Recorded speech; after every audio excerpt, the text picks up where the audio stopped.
Something exciting and kinda unexpected popped out among the rocks of the Ica Valley in Peru. The bones of a really old whale that lived almost 40 million years ago. At first, no one was really impressed because the bones they found were big and weirdly shaped, so people just thought they were looking at giant boulders. I mean, that's cool too, but things got way better when they realized those were the remains of a very large ancient animal that roamed along the coast of ancient Peru. Plus, it was probably the heaviest creature that ever lived. Sorry, blue whale, I know you worked hard to get to the top. The length of over 100 feet and weight of more than 200 tons brought you the status of the biggest animal on our planet. But it seems you've held the title long enough. Time to hand it over to our next candidate, and that one's really gigantic.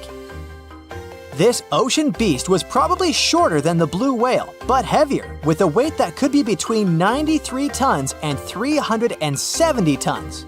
If it's closer to the higher number, it'll make Paracetus the biggest animal ever known to have lived on Earth.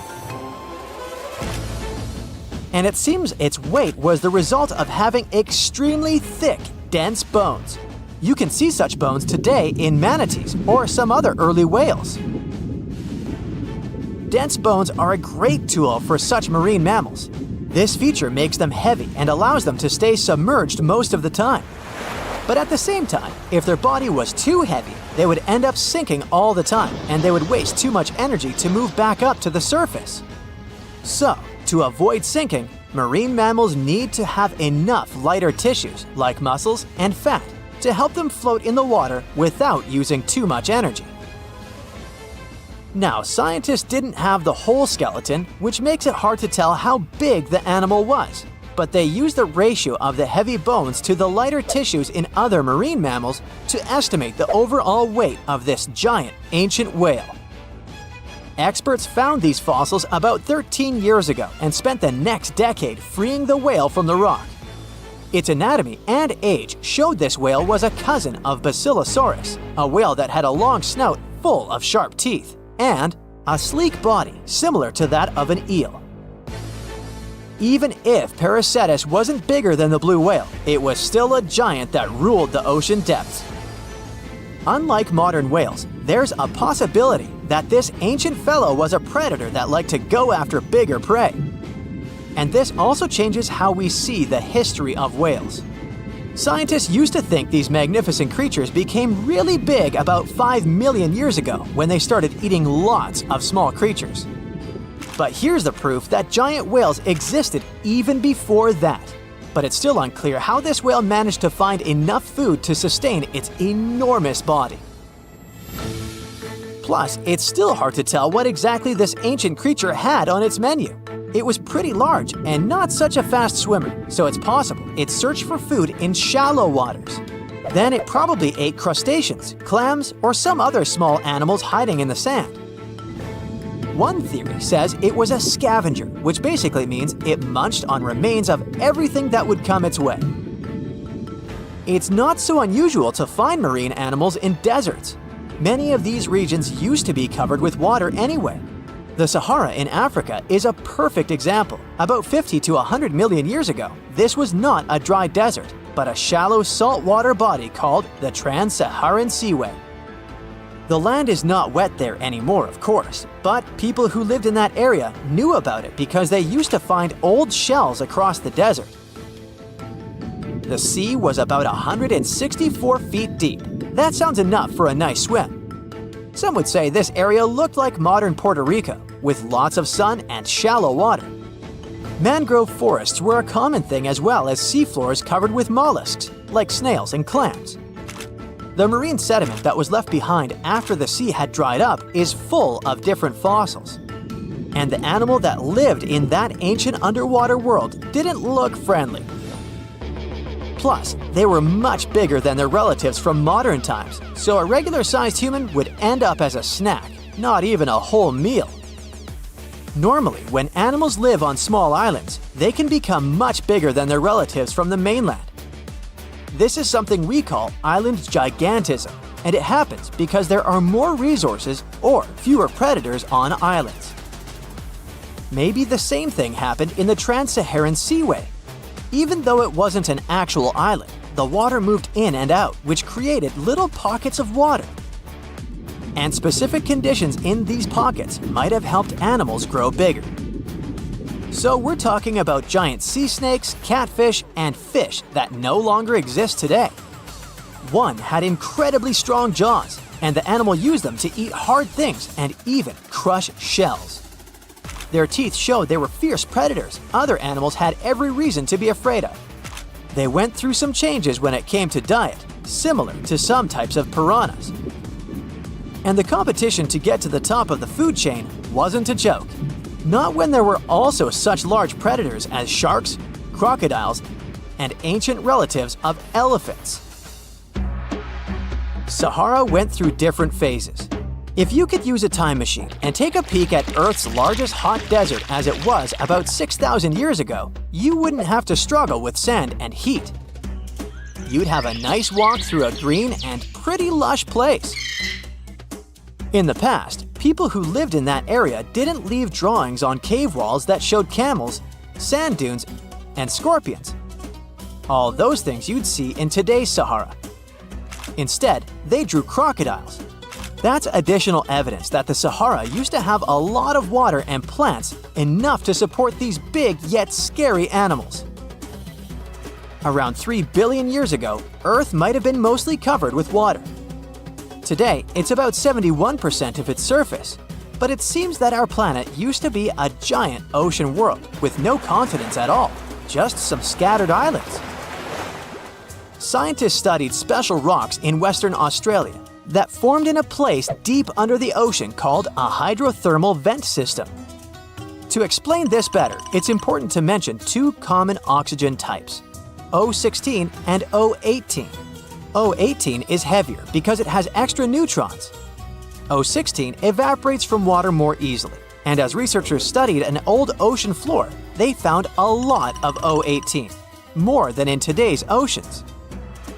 This way, they realized ancient Earth had less dry land than Earth today. Australia is a good spot to conduct these studies because a long time ago, it also used to be a beautiful place with large animals and lush rainforests. But as time went by, the land became drier and Australia had more deserts formed, such as the Great Victoria Desert. Rainforest remained only on the edges of the continent. What happens with deserts across the globe is called desertification. That's when land that used to be good for growing things turns into a desert or something similar. Our planet changes over time, together with its climate. But desertification also happens because of human activities, like mining, farming, and building cities. And when land turns into a desert, it's a problem because it can't support people and animals anymore. Food doesn't grow there. There's not enough clean water, and animals lose their homes. To help with this problem, there's a plan many countries agreed to. They decided to work with farmers to take care of the land, fix damaged areas, and manage water better.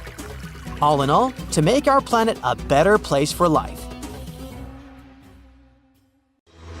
Okay, what if I tell you that the extraterrestrials we all imagine as little green men may actually look like very normal Earthlings and chill in Europe? This is the Iberian Peninsula, and people living there are under suspicion. Ooh. Here's the reason. Somehow, parts of the most important artifacts that the Iberian civilization called Treasure of Valena are made of metal that simply can't be found on Earth, because it's metal from a meteorite. Now let's tackle this step by step. This is the artifact itself, and it's composed of 59 different objects. Bowls, bottles, and bracelets. Is there a pattern there with all those bees? In total, the find weighs around 20 pounds, of which 18 pounds are 23.5 karat gold. Now, if you're not a metal specialist, I'll clarify it for you right away. For comparison, 23 karat gold is 95.8% pure gold, so 23.5 karat is even purer. The remaining percentage goes to other metals to help add strength and durability to the precious alloy. There was also silver, iron, and amber in that set. The artifact could have been pretty straightforward, but for these two, let's call them imposters. Look at this wrought iron bracelet and this hollow hemisphere. Can you see that? Those rusty lines on the hemisphere and the overall weird color of the bracelet do stand out, since everything else is made of purest gold. This all started back in 1963, when a researcher noticed a dark leaden metal among the shiny bowls and bottles. The metal was shiny in some areas and covered with a ferrous-looking oxide that was mostly cracked. Now, just so you understand, gold does not usually act this way. Gold is one of the least reactive of all metals, so it won't even tarnish, let alone rust. To figure out where this suspicious iron came from, researchers turned to mass spectrometry, which checks out the mass-to-charge ratio of molecules. Their findings showed that the nickel in the iron is similar to that found in meteoritic iron. Simply put, the bracelet and the hemisphere are of extraterrestrial origin. Ooh. Now, the exact age of the trove is hard to determine, yet it's crucial. We need to know the exact age to see if it coincides with the start of the Iron Age in the Iberian Peninsula. If it does, then no further questions here. But if it doesn't, well, it's, at the very least, weird, if not suspicious. So there's this three-age system. It comprises the Stone Age, then the Bronze Age, and then the Iron Age. The Stone Age is of no importance here, so let's compare the Bronze and the Iron Ages. The Bronze Age began when it was realized that combining copper and tin produced a material that was more durable than either metal alone. This era was all about major upgrades in tools and weapons, but two standout inventions were writing systems and the wheel. Then came the Iron Age. This time was all about slowly bringing iron into everyday life. Iron was way easier to shape into cool designs than bronze. Now, this was a big deal because iron, especially transformed into steel, provided significant improvements in all aspects of life. Tools became lighter, cheaper, and stronger compared to their bronze equivalents. You get it? Good. So, researchers have long debated whether the treasure dates back to the post-Argaric era or the latter part of the Bronze Age. The most recent study claims that those artifacts were created in 1400 to 1200 BCE, and something really doesn't add up. First off, the Iron Age began around 500 years after these artifacts were crafted. Plus, ancient craftsmen couldn't know back then how to work with metals that landed on Earth approximately 1 million years ago. And while the dates are really hard to explain, there is a logical explanation for the craftsmanship. The theory here is that those metal workers simply had access to the fallen meteorite, and thus, they could study it well and discover its properties before using it for decorative purposes. They could have figured it out through trial and error, and once they knew exactly how to work with this extraterrestrial metal, they proceeded to adorn the artifacts with it. Plus, there were the Phoenicians, who contributed to their craftsmanship. Now, it's true that the Iberian people have been processing metal and making pottery long before the Phoenicians settled on the peninsula. But the arrival of new metalworking techniques and the introduction of the potter's wheel enabled them to produce better quality goods much faster than before. So, we figured out the extraterrestrial origins of the Iberian artifacts. But guess what?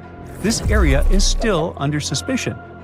The reason for that is the language they spoke. You see, for most modern languages people use today, there will always be some proto-language. Say for Italian, Spanish, and French, it's Latin, hence their similarities. But wait, Iberian was largely spoken where modern Spain is, so why isn't Spanish similar to it? Well, the truth is, no language today is similar to the Iberian. Maybe only the Basque language, but it's because of some similarities found in their numerical systems. Basque is classified as a language isolate, or simply unrelated to any other known languages, and the only language isolate in Europe. The Iberian language is unclassified. While the scripts written in it have been deciphered to various extents, the language itself remains largely unknown. And look at the alphabet the Iberians had. Looks like it doesn't really belong to our planet. But hold up, this one might be a bit of a stretch. When the Phoenicians came to the peninsula, they brought along their alphabet to the Iberians. But honestly, the Iberians probably weren't keen on just copying someone else's writing system, so they tweaked it until it looked completely different. Let's just say they took some inspiration and ran with it. While linguists can guess to some extent how most characters sounded, actually translating the language is still completely impossible. The Iberian language was non-Indo-European and faded away over 2,000 years ago. And there aren't any similar languages left to help us out. Super frustrating, right? Yeah. We got over 2,000 Iberian inscriptions from tombs, coins, potteries, lead plates, and even cave wall carvings. But aside from a handful of words, we're totally in the dark about what they mean.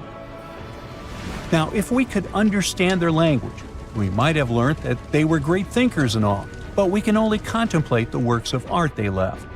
Iberian culture has a lot of amazing stuff made by talented artisans. We're talking about not just metalwork and ceramics, but also detailed sculptures, textiles, jewelry, and other personal bling.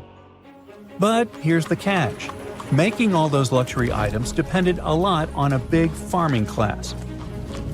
At the heart of Iberian society, most folks were involved in farming and taking care of livestock. Depending on where you were, the types of farming varied.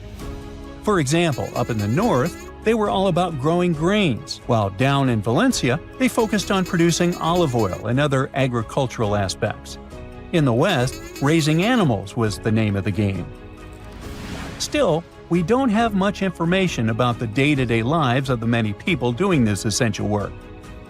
Yet, on the flip side, we know a lot about the upper class of Iberian society, who control these agricultural resources and hire the artisans. By the 7th century BCE, we start to see a group of Iberian princes who were living the good life, trading with the Phoenicians and enjoying fancy luxury items. You can spot this elite class in their burial practices. Cremation was the go-to method for funerals among the Iberians, and wealthy individuals were often found in cemeteries with all sorts of lavish goods and funerary sculptures that give us a peek into the fashion and hairstyles of the rich. Interestingly, starting in the 6th century BCE, there was a noticeable drop in the number of recognizable burials, which suggests that these elaborate funeral customs became more exclusive to a small elite. Meanwhile, the fate of the majority, farmers, artisans, soldiers, and laborers, who made up a big chunk of the population, remains a bit of a mystery. It used to be a pretty advanced civilization, but it vanished without a trace. Researchers think it could have been due to some massive earthquake, but so far, we don't know for sure. We all grew up believing that Stonehenge is the world's most ancient observatory, but now it has some serious competition for the title. Nabtla Playa was built more than 2,000 miles away in southern Egypt and thousands of years before Stonehenge and even the pyramids of Giza. In 1973, a Bedouin guide stumbled upon a strange group of huge stone formations while crossing the Sahara Desert. He led American archaeologist Fred Wendorf to the site, located about 60 miles from the Nile. Wendorf's friend and colleague claims the team found the stones while stopping for a bathroom break in the desert. Either way, what they found changed history. At first, Wendorf thought the stone structures were just natural formations. But then it hit him. This area was once a lake, meaning no natural rocks should even be there. He kept coming back to the site for decades, and by the early 1990s, his team finally uncovered a circle of stones that seemed to line up with the stars in a way no one could explain. After 7 long years of trying to crack the mystery of the site, Wendorf reached out to an expert in archaeoastronomy. They study how ancient people used the stars. One evening, while the expert sat in the cool desert sand staring at the stones, he realized that they formed a pattern radiating outward from a massive burial mound. One by one, as they dug into the sediment, the buried megaliths started lining up like spokes on a wheel. The team had already used radiocarbon dating to test samples from fire hearths and tamarisk wood roofing found inside the stone circle. Nabtla Playa had dozens of standing stones, all a few feet tall. Some of them lined up exactly with the sunrise on special days, and others matched up with bright stars in the sky. Inside the big circle, there were 6 special stones that may have been used for rituals or marking important times of the year. Around them, 29 standing stones might have worked like a simple calendar to help people know when it was time for something important, like the summer solstice, the longest day of the year. When the sun rose in just the right spot, it was a sign that the rainy season was coming. The stone circle once aligned with the brightest stars in the northern sky: Arcturus, Sirius, and Alpha Centauri. Some stones even pointed to the constellation Orion. By tracing Arcturus's movement across the sky, they figured out that it matched perfectly with the circle around 4800 BCE. That means it was the oldest astronomical site ever discovered. And the people of Nabtla Playa may have been watching the stars thousands of years before telescopes were even invented. It looks like it had a huge meaning for people living and traveling through the desert. Over 10,000 years ago, the long, cold, and dry ice age that lasted for tens of thousands of years was finally fading away. Northern Africa got massive monsoons and rains that filled up seasonal lakes. So, parts of the desert turned into short-lived oases. For the nomadic people who roamed this harsh land, these summer rains were everything. Their entire way of life revolved around cattle. When archaeologists opened the central tomb at Nabtla Playa, they dug up cattle bones and even a massive rock carved into the shape of a cow. The people who built it used the stars to guide them and find hidden watering holes like Nabtla Playa, which likely held water for about 4 months a year, starting with the summer monsoons. But there was no North Star back then, so instead they navigated using bright stars and the way the sky seemed to spin in circles above them. When the lakes were full, the standing stones would be partly submerged, and from the western shore, you would see the reflection of the stars on the dark water. Nabtla Playa is way less famous than Stonehenge, perhaps because its stones were buried and the famous site in England was open to visitors for thousands of years. Sadly, when Nabtla Playa did become famous, some tourists ruined parts of it by moving stones around, which messed up the ancient star alignments. To protect it, the authorities moved everything to a museum where people can see the stones and the carved cow statue without damaging them. The Egyptian observatory isn't the only construction similar to Stonehenge. It has versions that were used for different purposes, from Germany and France to the US and the Andes in northern Peru. This last one is actually one of the oldest big structures ever built in this region. The circular plaza is made of 2 giant stone walls arranged in a ring. It was likely used for ceremonies and gatherings. Scientists have carbon dated it to be about 4,750 years old, which means it was built before the Great Pyramids of Egypt and Stonehenge. The plaza had 2 entrances and a special layer of clay, soil, gravel, and charcoal underneath. It was carefully planned and built. Archaeologists also found ceramic pieces, quartz crystals, and gemstones at the site, so it was definitely a special place. People visited it for centuries, but at some point it was sealed off, probably because of changing beliefs and traditions. The most recent discovery was the remains of a large timber circle roughly the same age and with parallels to Stonehenge, all the way up in Denmark. This open-air structure was likely part of a special area where prehistoric people from the late Neolithic and early Bronze Age gathered for rituals and ceremonies. The circle was made up of 45 giant wooden posts, forming a huge ring about 100 feet wide. The wood is gone now, but scientists believe tall timbers once stood in the holes and created an impressive wood henge. No one knows exactly what these circles were used for, but archaeologists have found animal bones and food remains at similar sites. So people probably used to gather there for feasts and rituals. In 2024, scientists found 2 ancient stone circles from the Neolithic period in Dartmoor National Park in England. Some archaeologists believe they might form a sacred ark, Many of Dartmoor's stone structures were built in a curved shape on the high ground in the center of the area. A long time ago, Dartmoor was covered in forests, so people may have used the high ground as important markers. One of the newly found circles fits inside this arc, but the other one is outside of it, to the north. This could have been an entrance point into the arc. There's also a raised bank of earth near the stones, which looks similar to other famous Neolithic sites, like the Ring of Brodgar in Scotland and Stonehenge itself. This means the people who built these circles may have visited Stonehenge or been inspired by it. Archaeologists in Oman found ancient stone monuments called tralith, which got the nickname Arabian Stonehenge. They were finished about 2,000 years ago, but no one knows for sure who built them or why. Scientists also found stone hand axes that are incredibly old, between 300,000 and 1.3 million years old, from the time when the first humans left Africa. At another site in central Oman, archaeologists discovered a Neolithic tomb from around 5,000 to 4,600 BCE. There are two chambers with the bones of dozens of people inside beneath a giant megalithic structure. Nearby, they also discovered rock carvings that were made by people who lived in the area. And then there is another Stonehenge look-alike, this time in Saudi Arabia, that was used as an apartment complex thousands of years ago. Archaeologists discovered a total of 345 stone circles by looking at aerial photos of a lava field.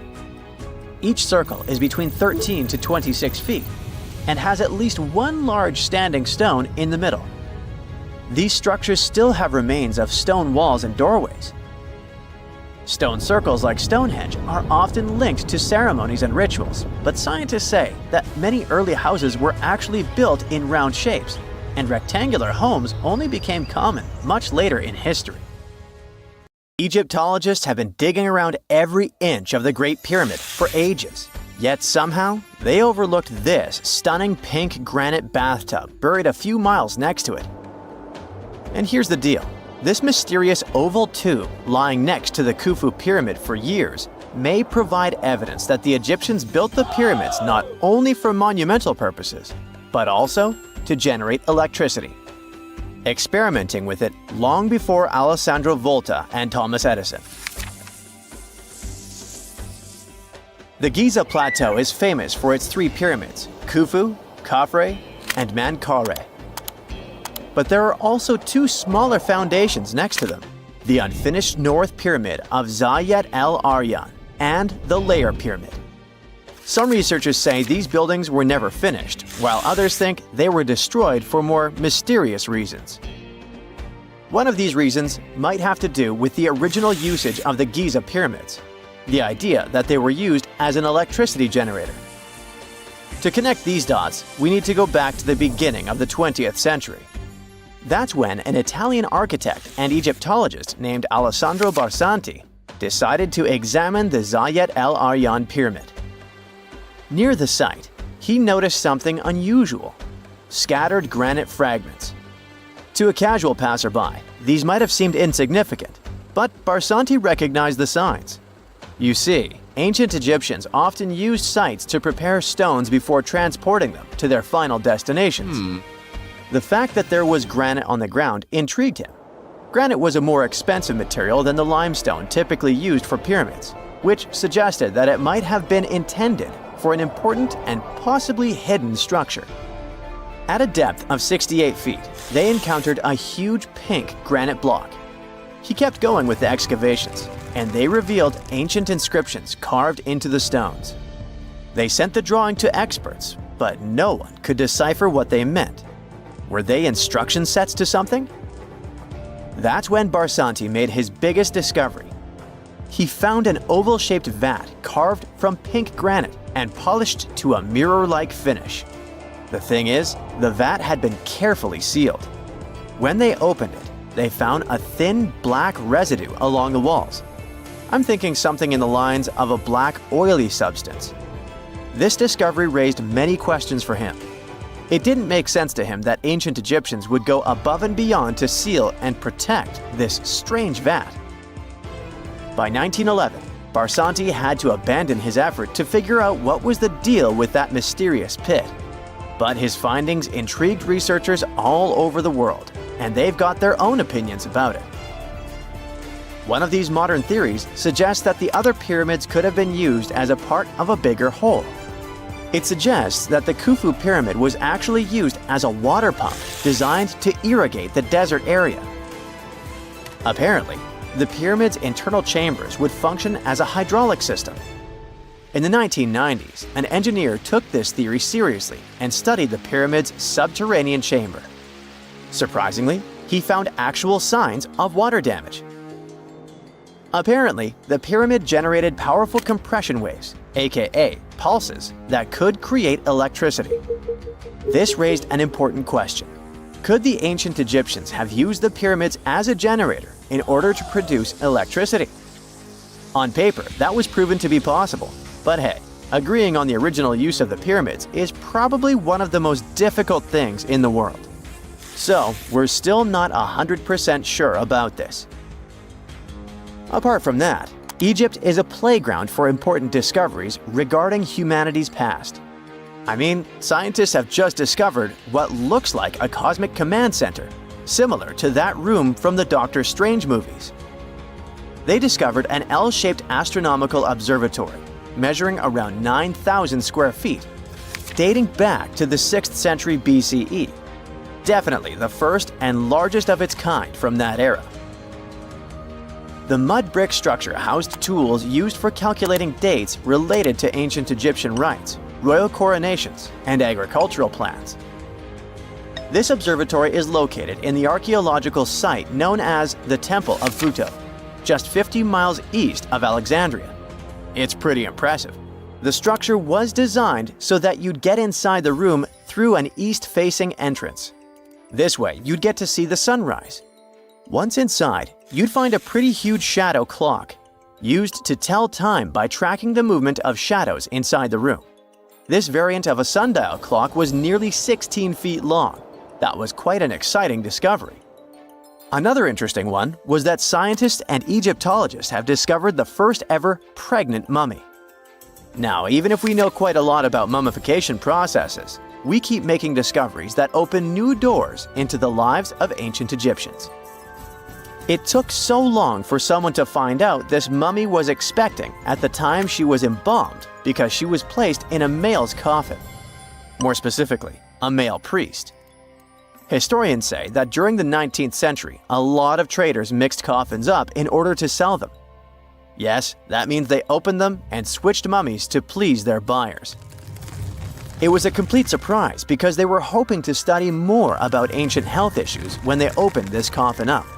But they had another special research on their hands: prenatal practices in ancient Egypt. This mummified woman, who lived about 2,000 years ago, was from 20 to 30 years old when she passed away. She was found in Thebes, and her remains were incredibly well preserved. You see, mummification recipes varied across Egypt. In this woman's case, researchers could tell she was a member of the high society since she was buried with special amulets. But since mummification methodologies differed so much between cities and time periods, they still have to dig further to understand why she was embalmed along with her baby. Speaking of mummies, scientists were digging up a final resting place in Saqqara, also in Egypt, and they unearthed 2 embalming workshops. One was for humans and the other for sacred animals. Apparently, the workshops date back to about 2,400 years ago. They were equipped with stone beds, clay pots, and ritual vessels. Everything you needed to mummify. But that's not all. Archaeologists also stumbled upon cheese stored in jars behind tombs that were over 3,000 years old. Yep, cheese. This shows that the ancient Egyptians were pretty savvy when it came to preserving food, too. They knew how to store stuff for the long haul, not just the mummies. It really shows how they applied their preservation skills to both food and bodies, giving us a glimpse into their impressive technological know-how. Scientists have also found one of Egypt's oldest complete mummies, and to their surprise, it was completely covered in gold. You see, Egyptian mummies covered in gold are already a rare thing, but they weren't expecting it to be the oldest one ever found. The mummy was quite well preserved, and they could identify that it was the remains of a wealthy man called Hekashepes. Many symbols show that he was important and wealthy, like the band he wore on his head and the bracelet on his chest. He was also dressed in a tunic wrapped with a belt, which was a way to preserve the good appearance of a person after they passed away. To reveal it, they had to open the final resting place with mortar. Basically, it was like they were opening a time machine, just as the ancient Egyptians did 4,300 years ago. If you think about it, it's almost like entering a time capsule. Enough about mummies. Scientists also found something very exciting hovering above the pyramids. They had to use a fancy top-notch radar known as LARID, aka Low Altitude Long Range Ionospheric Radar, which can see these invisible waves far away into the sky.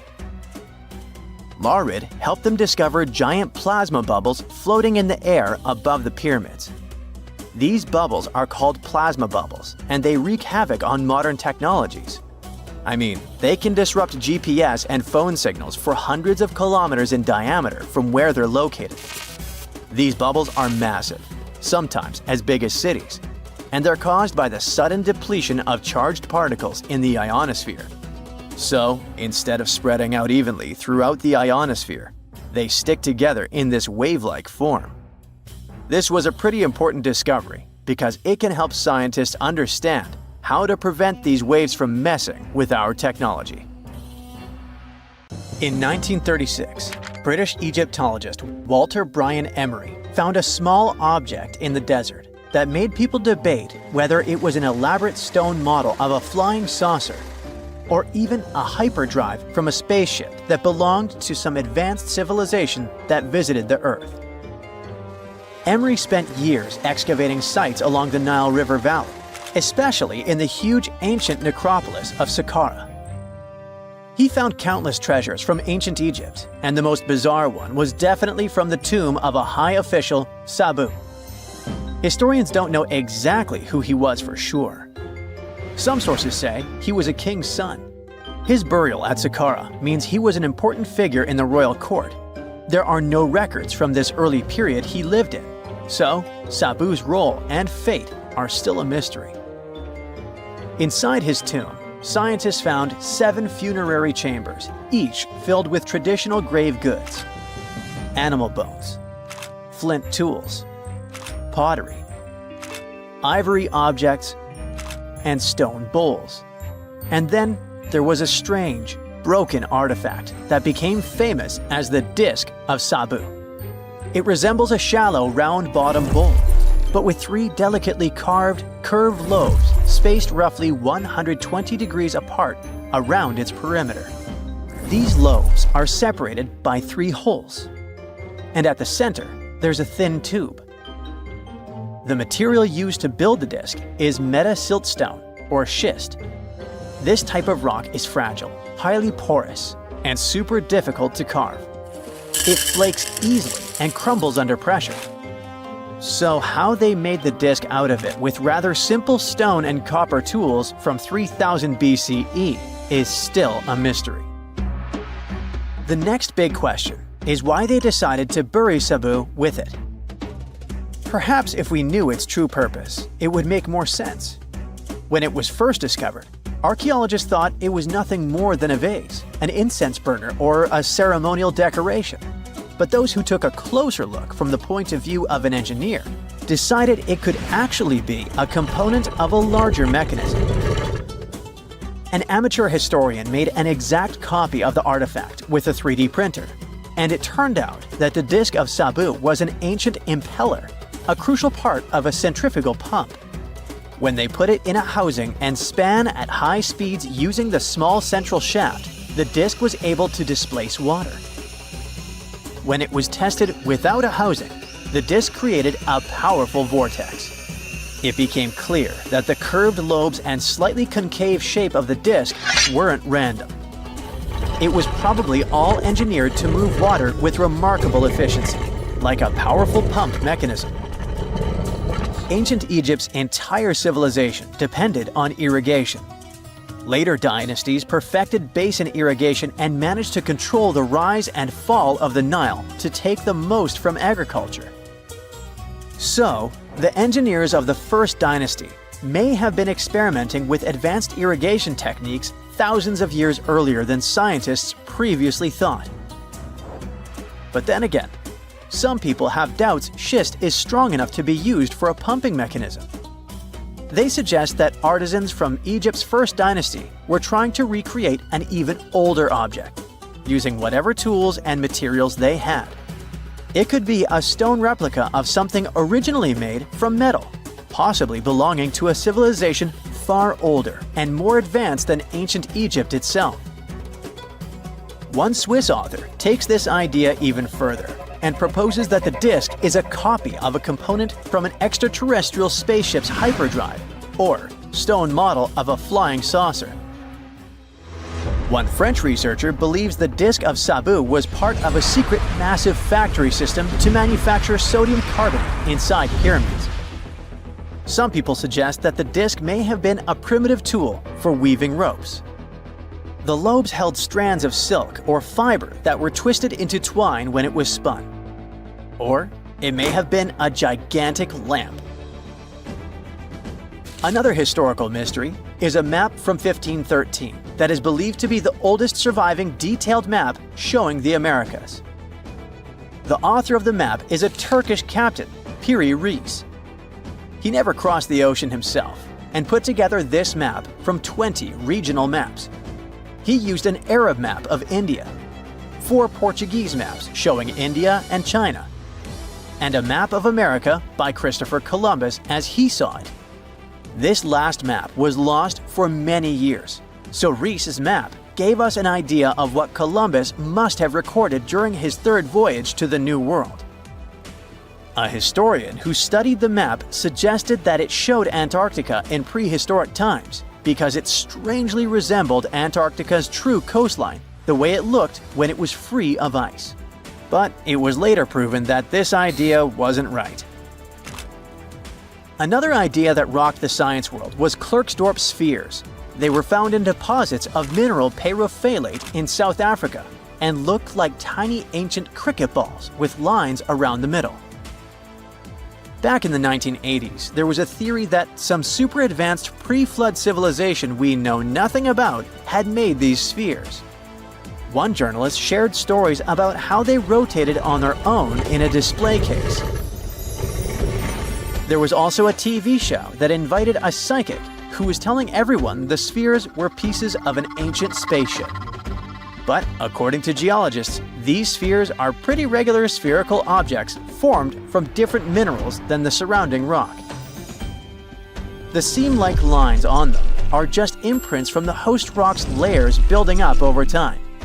The Klerksdorp spheres come in different shapes, from flattened spheres to distinct discs.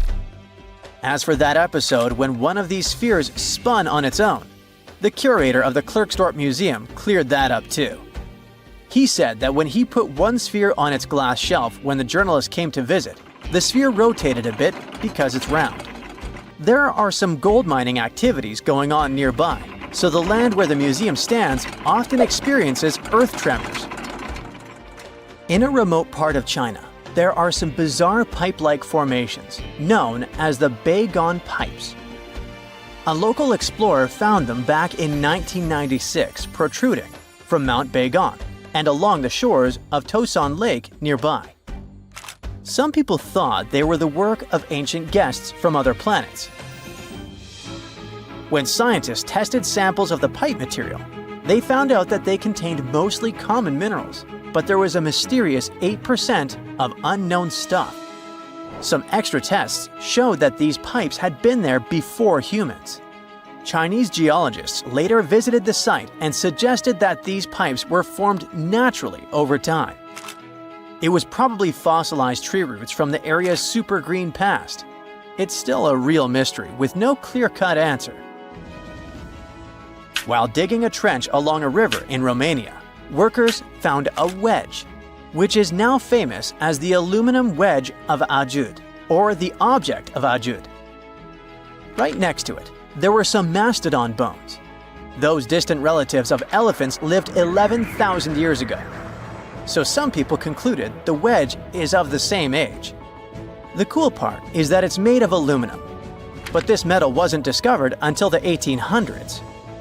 This material requires serious heat to produce.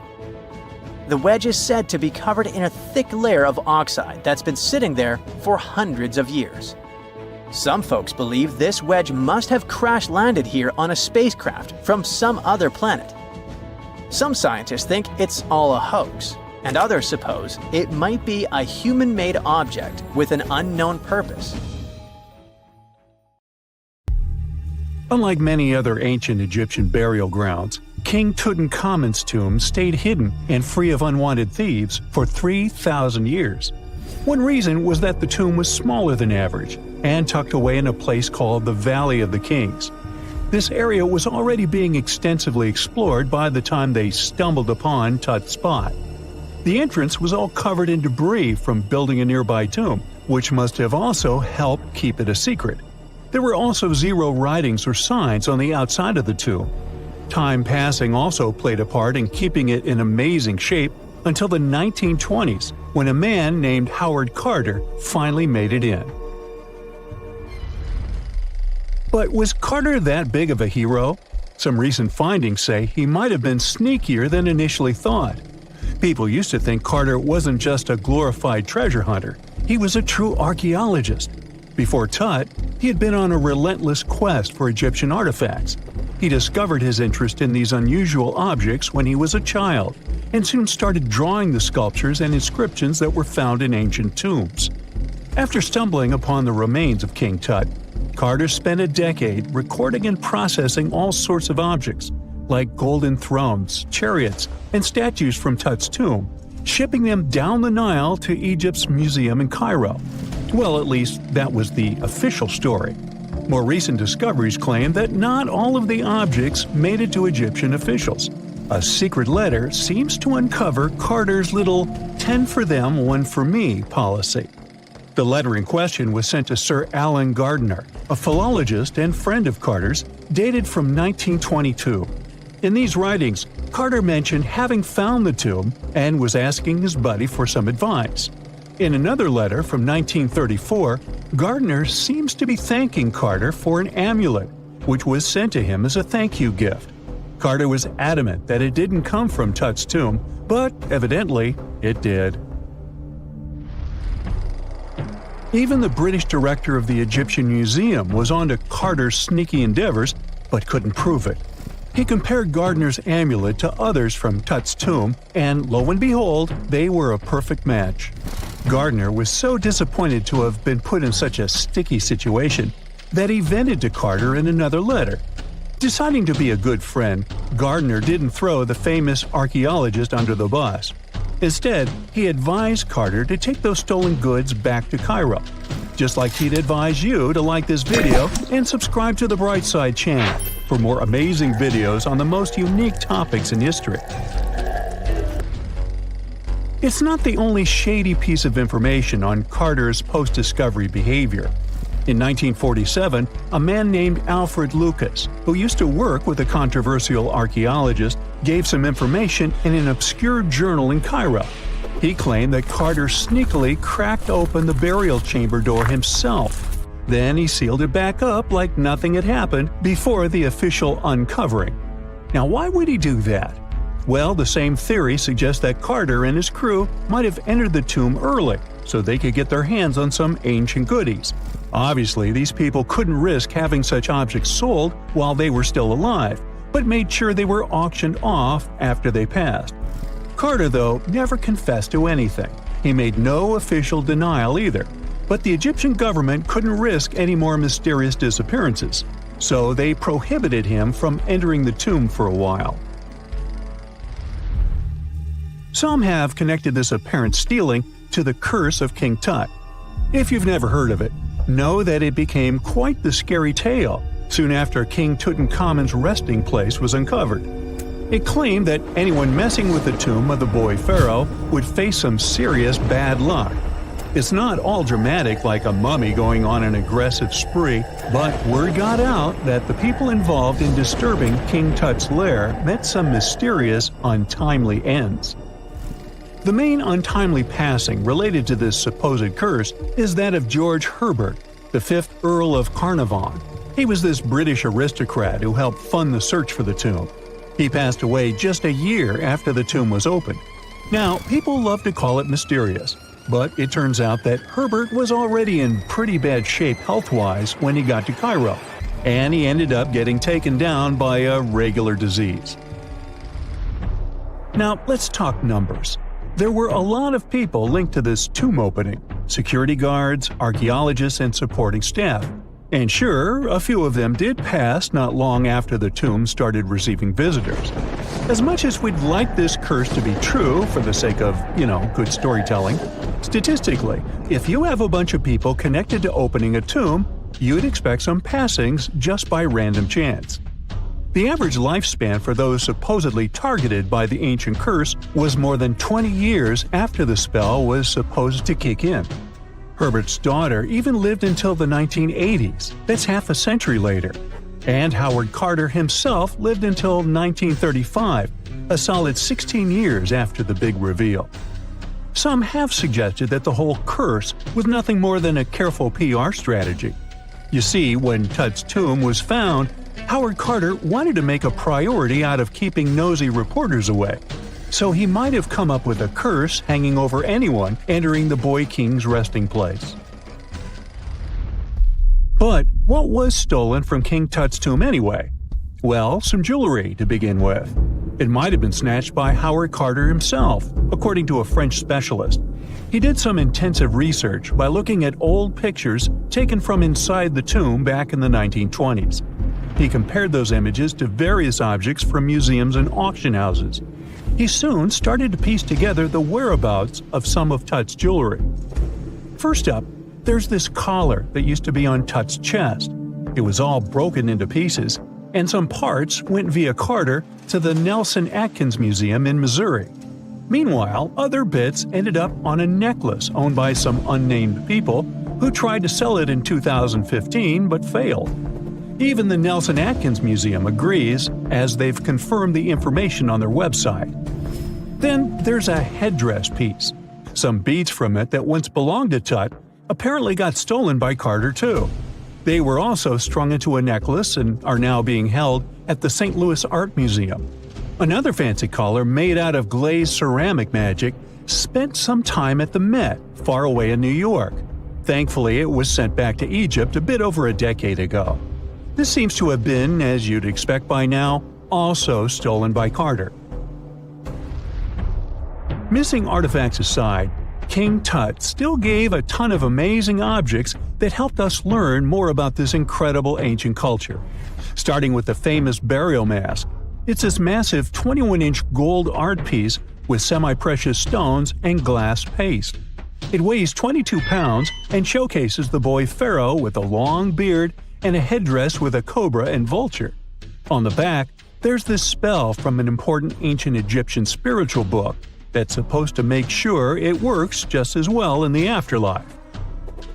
Tut was also apparently a board game enthusiast. They found 4 board games in his tomb, some made of ivory. Archaeologists also found a pair of gold sandals, though you'd imagine they were more for show than for comfort. In fact, the pharaoh probably never wore them in his lifetime. Now, speaking of fashion items, it turns out Tut was quite the fancy ruler. They even found a mannequin in his tomb that was used to pick out, adjust, and store his outfits and jewelry. The boy king seemed to have also enjoyed some music, based on the 2 trumpets historians found in his tomb. Though they were played back in 1935 in a BBC broadcast, the instruments are today considered too fragile to be maneuvered. It's like archaeology woke up recently and decided to spice up the news with its history-changing discoveries. From unearthing dinosaur fossils in peaceful Iowa to translating bad news from ancient Babylonian texts, history is revealing its secrets like never before. When Mount Vesuvius erupted in 79 CE, it froze the town in time. Some of the most famous discoveries were heartbreaking, like a mother wearing a golden bracelet, holding her child, or two sisters hugging in fear. At least that's what scientists thought. In 2024, advanced DNA tests shattered these long-held beliefs. The mother from the House of the Golden Bracelet was actually a man wearing a fancy 30-carat bracelet, and the child wasn't even related to him. As for the two sisters, DNA revealed one was actually a man, while the other remains a mystery. Some speculate they were lovers, but the truth is still buried in time. Speaking of rewriting history, another shocking revelation comes from ancient Babylon. Recently, archaeologists translated 4,000-year-old texts that turned out to be heralds of terrible news. These specific texts that were translated are believed to be from Sippar, a city near the Euphrates River in modern Iraq. They talked about lunar eclipses, which is when the Earth's shadow blocks the moon, and for ancient Babylonians, these were warnings. Eclipses could mean everything from floods and famines to chaos in the kingdom.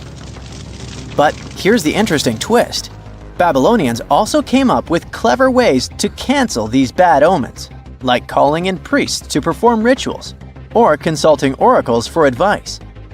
These ancient astrologers took their job seriously, since it wasn't just about stargazing, it was about keeping the kingdom safe.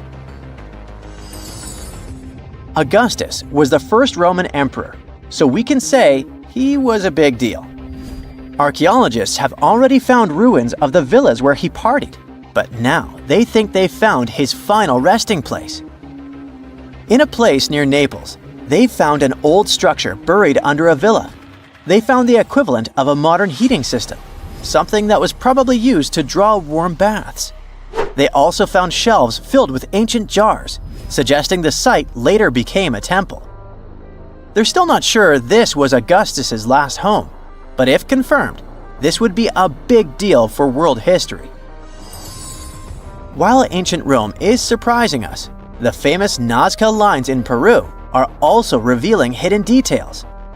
These massive geoglyphs, created thousands of years ago, have only been partially studied until now. Scientists trained artificial intelligence to help them scan 243 miles of terrain. With AI's help, they identified over 300 new motifs, including llamas, stick figure people, and strange heads. The algorithm, originally developed to decode charred scrolls from Mount Vesuvius, has doubled the number of known glyphs. The past is getting a serious digital upgrade. Meanwhile, in Bulgaria, archaeologists made a surprising discovery in a place few would expect: a sewer. In 2024, researchers unearthed a nearly intact 6.8-foot-tall marble statue of Hermes, the Greek god of travelers and trade, hidden beneath layers of soil. Experts believe it was placed there for safekeeping after an earthquake in 383 CE damaged the city's infrastructure. At that time, paganism was declining and Christianity was rising as the Roman Empire's official religion. Many pagan idols were being destroyed, but it seems some locals secretly preserved their deities by hiding them underground. Searching the bottom of the River Thames is probably worse than looking under your bed. The riverbed collects all kinds of discarded treasures, including a legendary typeface. In the early 1900s, two men created the Doves typeface for printing books, but after a bitter falling out, one of them threw every single metal letter into the river. A century later, in 2014, a designer trying to revive the typeface began searching for the lost letters. In just 20 minutes, he started finding them. With the help of divers, more were uncovered, and today, some of the lost letters are on display in a museum. Not much goes on in Iowa, which is why finding a huge 13,000-year-old mastodon skeleton made headlines. In 2022, a researcher received a photo of a massive femur believed to belong to a prehistoric animal. It took 2 years to secure funding for excavation, but in 2024, archaeologists finally dug in. After 12 days of work, they uncovered a well-preserved mastodon skull, the first ever found in a Midwestern state. This discovery would make Indiana Jones jealous, especially since it happened in Petra, the ancient Jordanian city featured in one of the movies. Archaeologists uncovered a 2,000-year-old chamber beneath Petra's treasury, containing at least 12 skeletons along with iron and bronze artifacts. The chamber, built by the Nabataeans, sheds new light on their afterlife practices, which remain largely mysterious.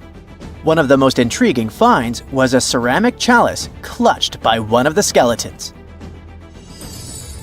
Back in Peru, archaeologists made a groundbreaking discovery that turned Peruvian history upside down: a female ruler.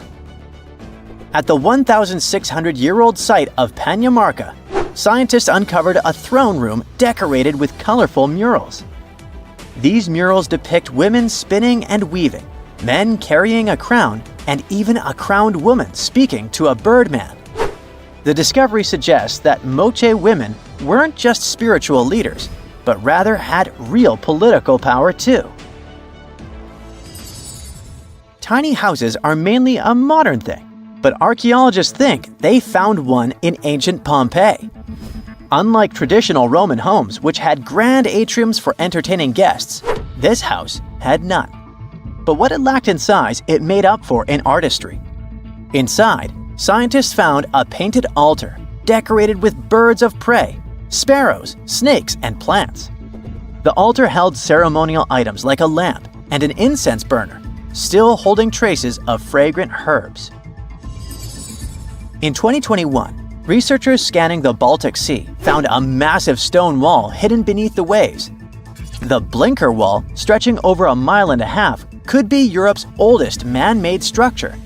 Sitting 68 feet below the surface, it's built from around 1,400 small stones placed between 300 giant boulders, some weighing up to 142 tons.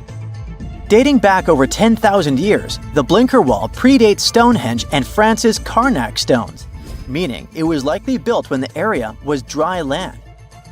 Scientists believe it may have been a reindeer hunting tool, guiding animals into a lake where hunters could strike. Oh, and then there's the granite slab that was found in Egypt's Abydos area. At first, it was thought to belong to two important people from ancient Egypt, but a recent discovery showed it was actually part of the sarcophagus of Pharaoh Ramses II, one of the most famous Egyptian rulers. A researcher found a special engraving on the slab that had Ramses II's name on it. Ramses ruled Egypt a long time ago, and after he died, his tomb was looted, so his body and belongings were moved around a few times. This new discovery shows that after Ramses' tomb was robbed, some of his things were used again. The finding also teaches us that ancient Egyptian tombs were often looted, and the things in them were reused. Recently, something unexpected happened during a dig in Norton Disney, back in England. While searching for ancient coins and brooches, a volunteer from the Norton Disney History and Archaeology Group stumbled upon a mysterious Roman dodecahedron. This small hollow object, made of copper alloy with 12 pentagonal sides, was buried for 1,700 years, but was surprisingly well preserved. Though over 30 of these strange objects have been found in the UK, no one knows for sure what they were used for. Some think they might have been measuring tools or calendars, while others believe they were used for rituals. The Norton Disney Group thinks these dodecahedra were likely symbols for religious ceremonies, as many show no signs of wear from daily use. Miles and miles of yellow sand, treeless mountain ridges, and scorching hot sun over your head. And suddenly, something you'd never expect to come across in a barren desert. A small group of overexcited people. They're as happy as you would be if you'd won a lottery. They've just found an ancient tomb, once flooded with its walls in bad shape. But the stuff they discovered inside proves that this is the burial site of one of Egypt's most mysterious pharaohs. Historians have been hunting for his tomb for years, but no one expected it to hide ancient treasures. Fast forward. After careful examination of the site, Egyptian officials have announced the discovery of the tomb of King Thutmose II.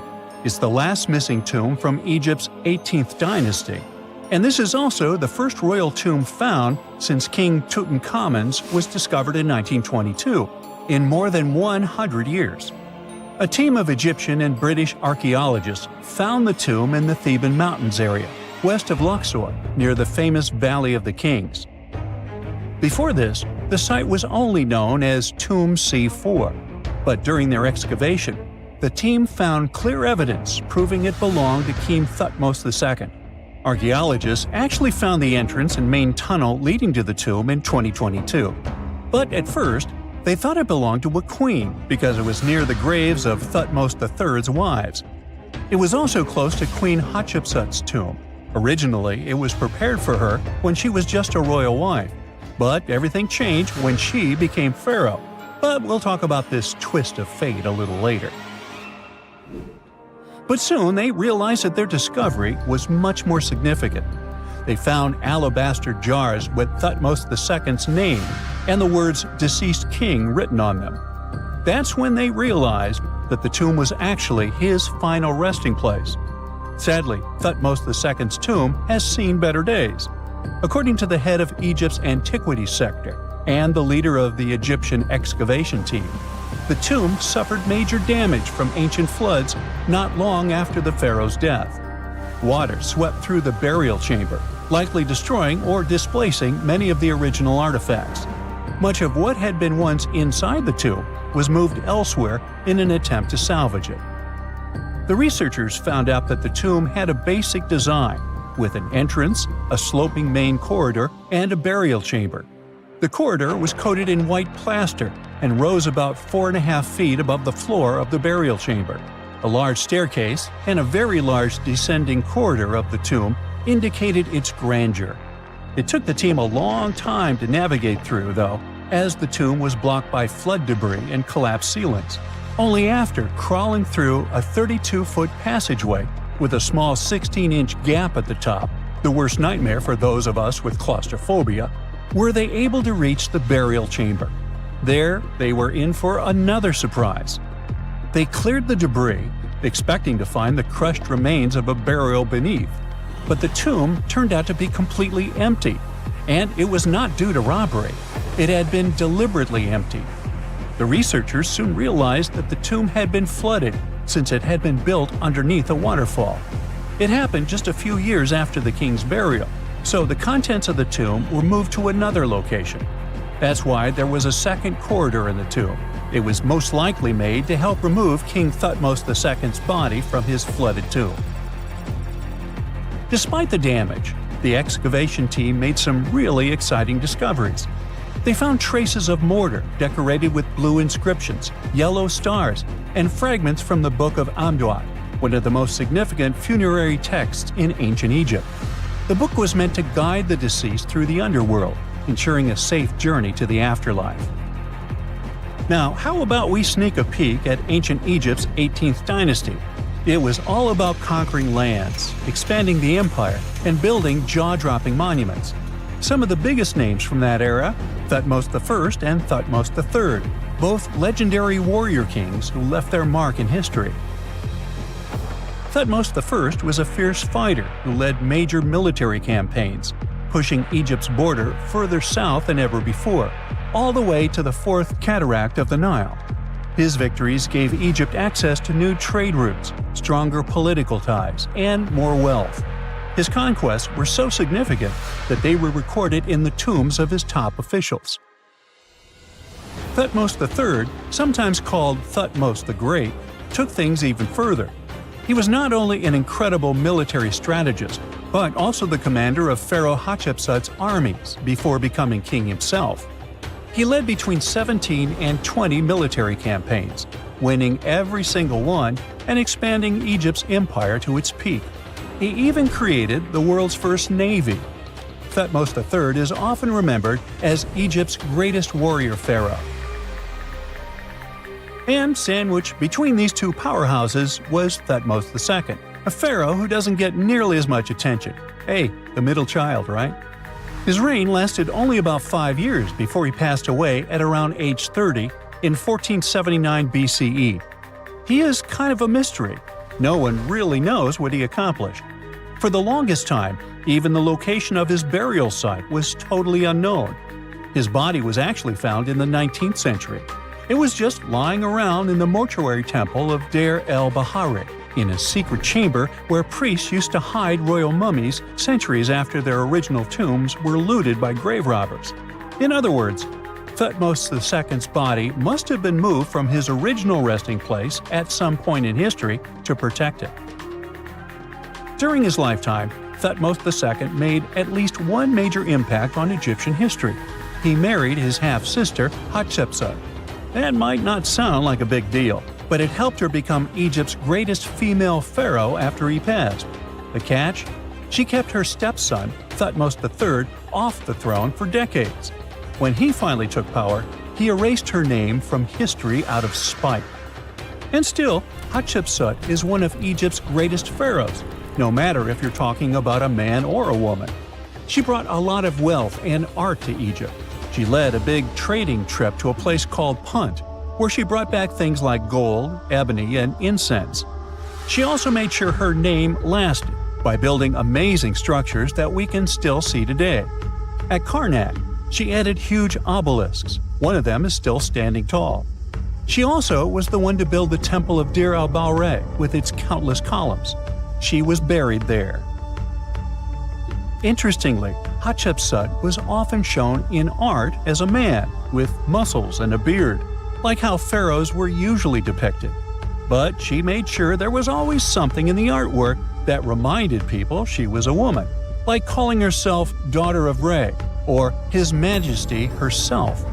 When she passed away in 1458 BCE, Egypt wouldn't have a female ruler as powerful as her until Cleopatra, about 1400 years later.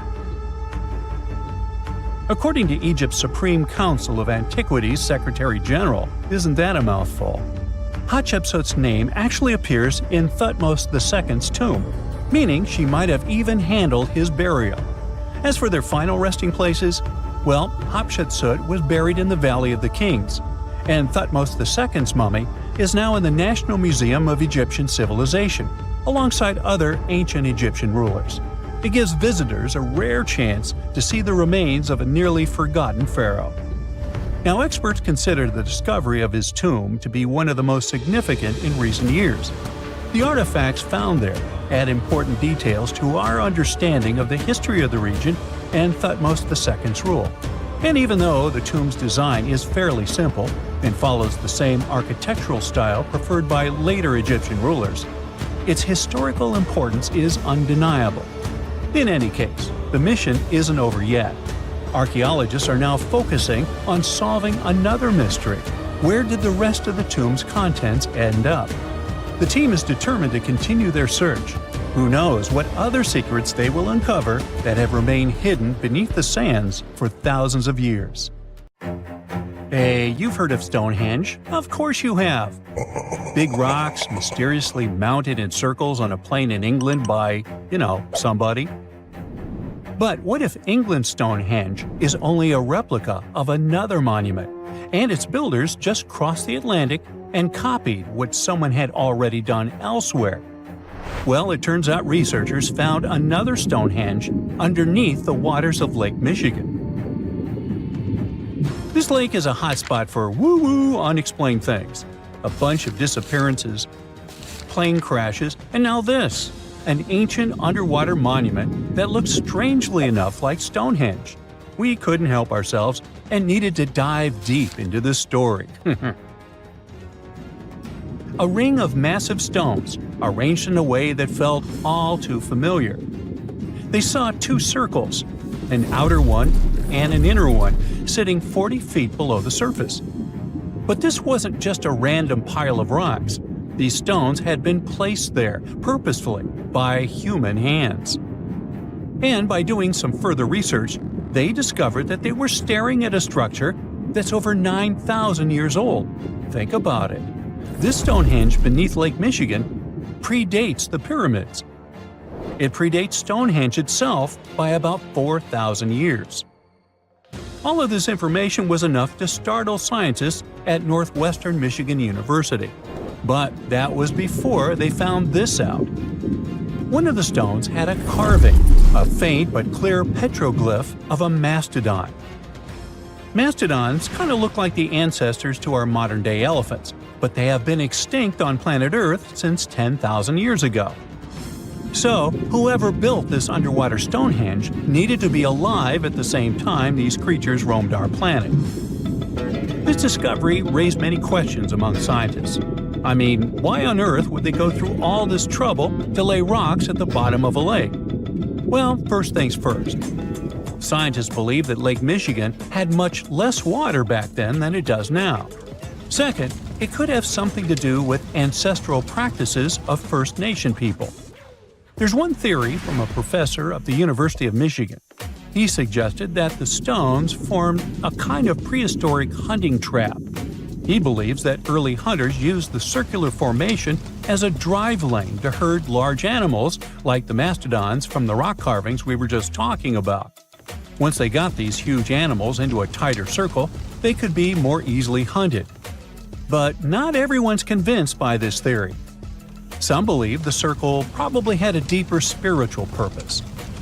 According to local Native American tribes, like the Anishinaabe, stones are more than just rocks. They're living beings. They hold spiritual energy and represent a connection to the earth and all living creatures.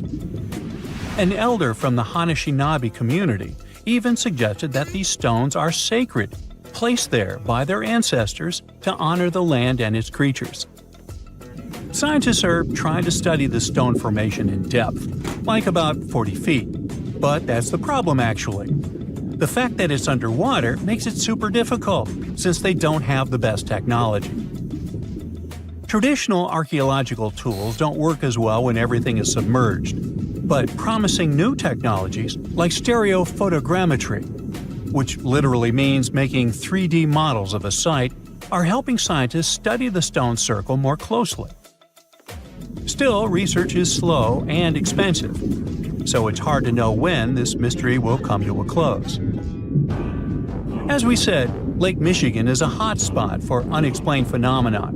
Its lakebed is filled with shipwrecks, such as the Thomas Hume, a sturdy American schooner.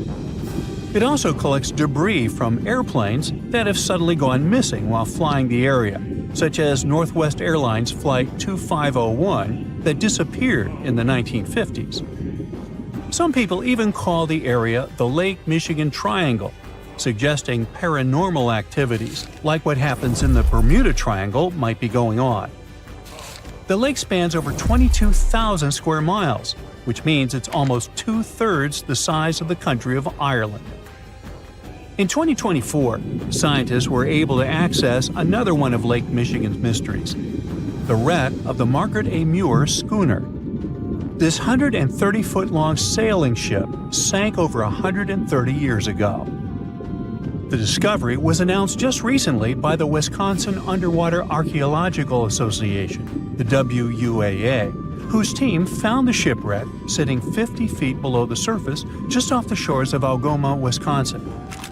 Built in 1872, the Margaret A. Muir was a three-masted schooner built to carry heavy cargo across the Great Lakes. Her final voyage started out as a routine trip. Loaded with bulk salt, the ship left Bay City, Michigan, heading for South Chicago, Illinois.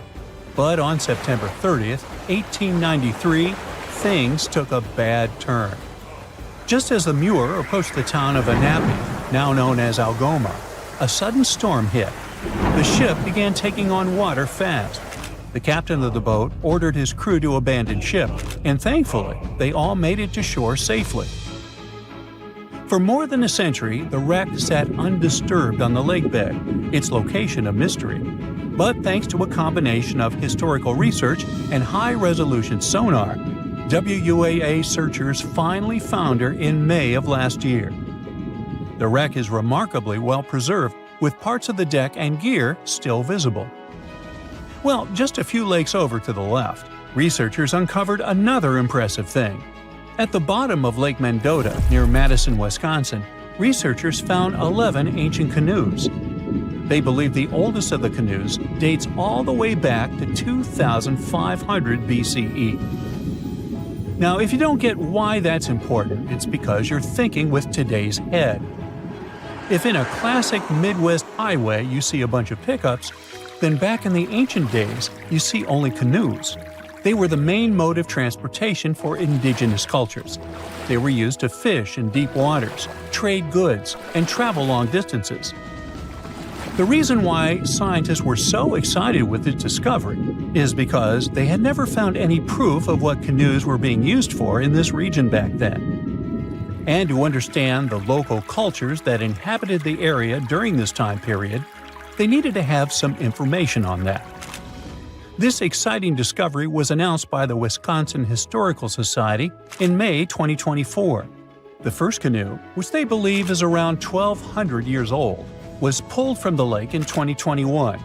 Then a second one was dug up in 2022. And now divers have found at least 11 more canoes along what would have been an ancient shoreline, long since submerged. One theory is that these canoes were intentionally sunk to keep them from freezing or warping in winter. It's possible people stored them in the same spot for generations. Or maybe this is just a small part of a much bigger settlement. Historians do believe there could be an ancient village hidden under the water of the lake. Divers have already found stone tools, like net sinkers used for fishing, but the village itself hasn't been located yet. Truth is, while the Great Lakes often steal all the thunder, scientists point out that smaller lakes like Mendota have stories too. The Wisconsin Historical Society is working closely with Native nations to piece together more about the lake's history. You'll need to believe me when I say there is a third Stonehenge, all the way under the waters of Lake Constance, Switzerland. I mean, think of it like Stonehenge's cousin. Archaeologists began to discover this back in 2015, when they found a line of 170 man-made stone cairns under the lake. Scientists say this was most likely the work of several villages, and that the cairn site was probably used for some collective purpose because, well, the formations are huge.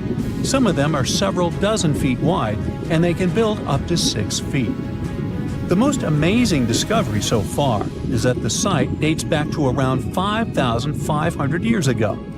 So around the time the original Stonehenge was being built. Some of the facts that link them together are their construction dates, as well as the distinct characteristic of stone monuments built in a circular format. Scientists don't know much about this site yet, but hey, I see a pattern manifested all over the world, don't you? Scientists have recently discovered Leonardo da Vinci's hidden passages under a medieval castle in Italy. They followed a newly found 15th century sketch by the creator of the Mona Lisa and found one of the unexplored architectural wonders from the age of the Renaissance. Construction of the Sforza Castle started back in 1358, but it was destroyed about a century later during a local crisis. Then, in 1450, Francesco Sforza, the Duke of Milan, decided to rebuild it on the old ruins. After he passed away, his son Ludovico took over and kept improving the castle. He brought in some of the best artists of the time, including Leonardo da Vinci, to decorate its walls. We can still see Leonardo's frescoes today in the Room of Wooden Boards. While he was working at the castle, da Vinci also recorded some historical underground passages hidden beneath the outer wall. The drawing, dated between 1487 and 1490, was found at the Institut de France in Paris.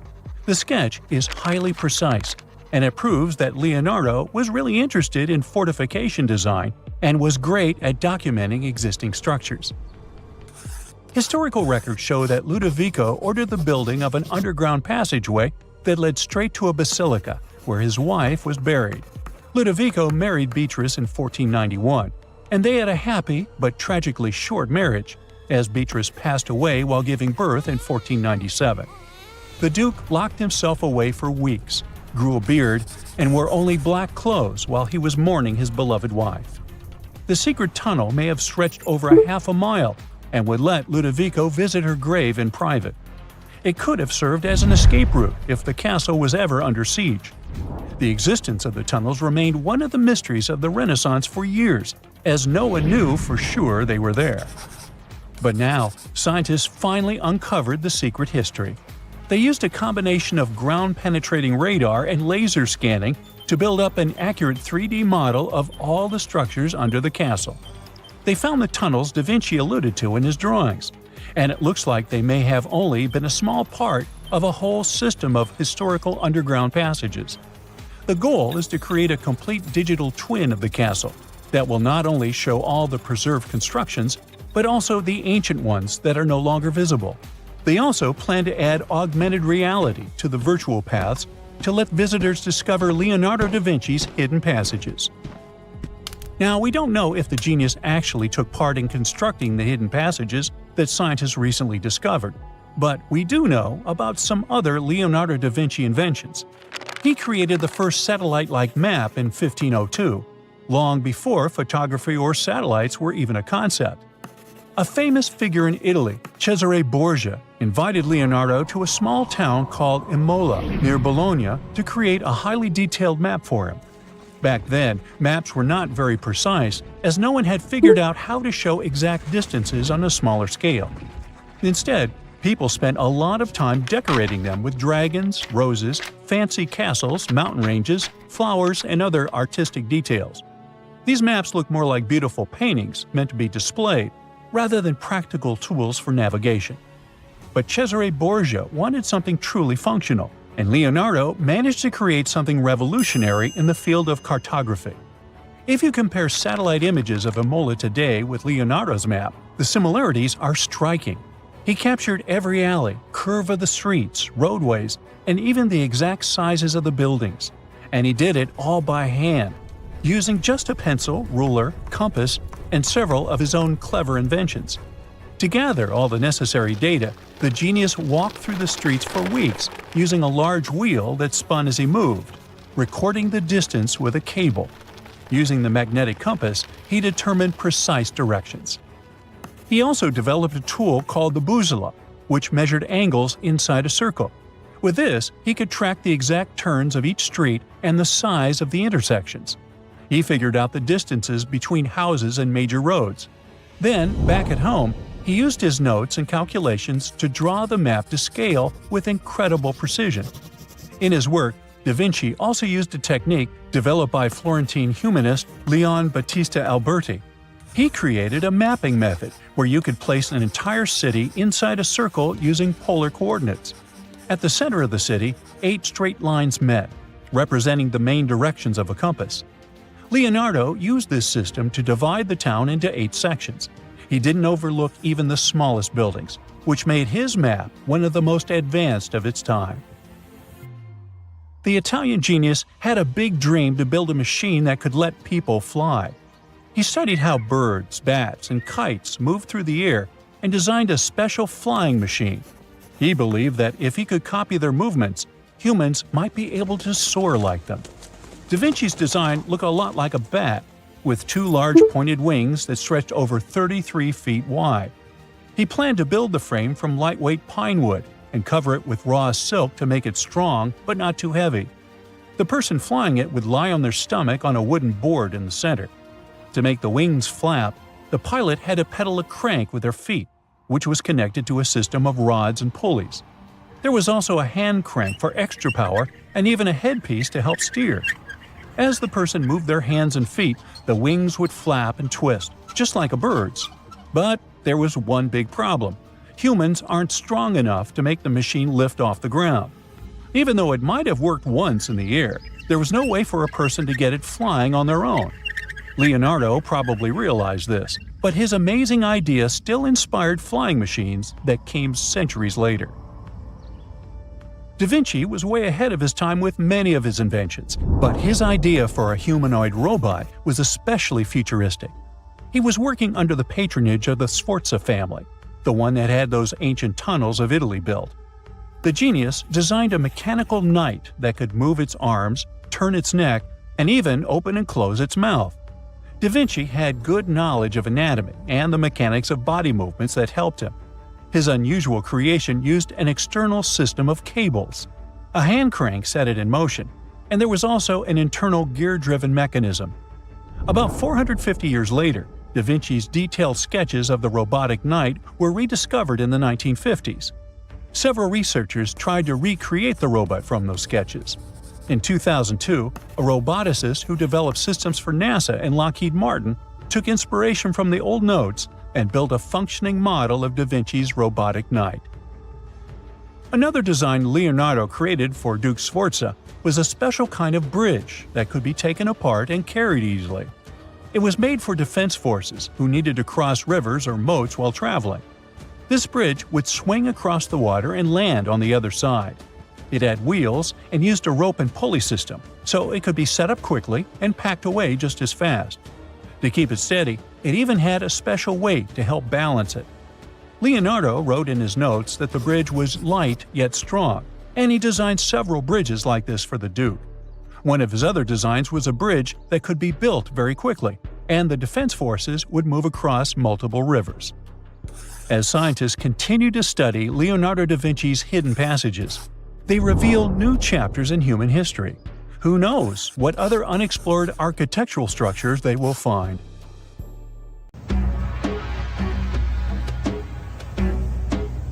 This is not a dune set. This is a very real desert in Niger.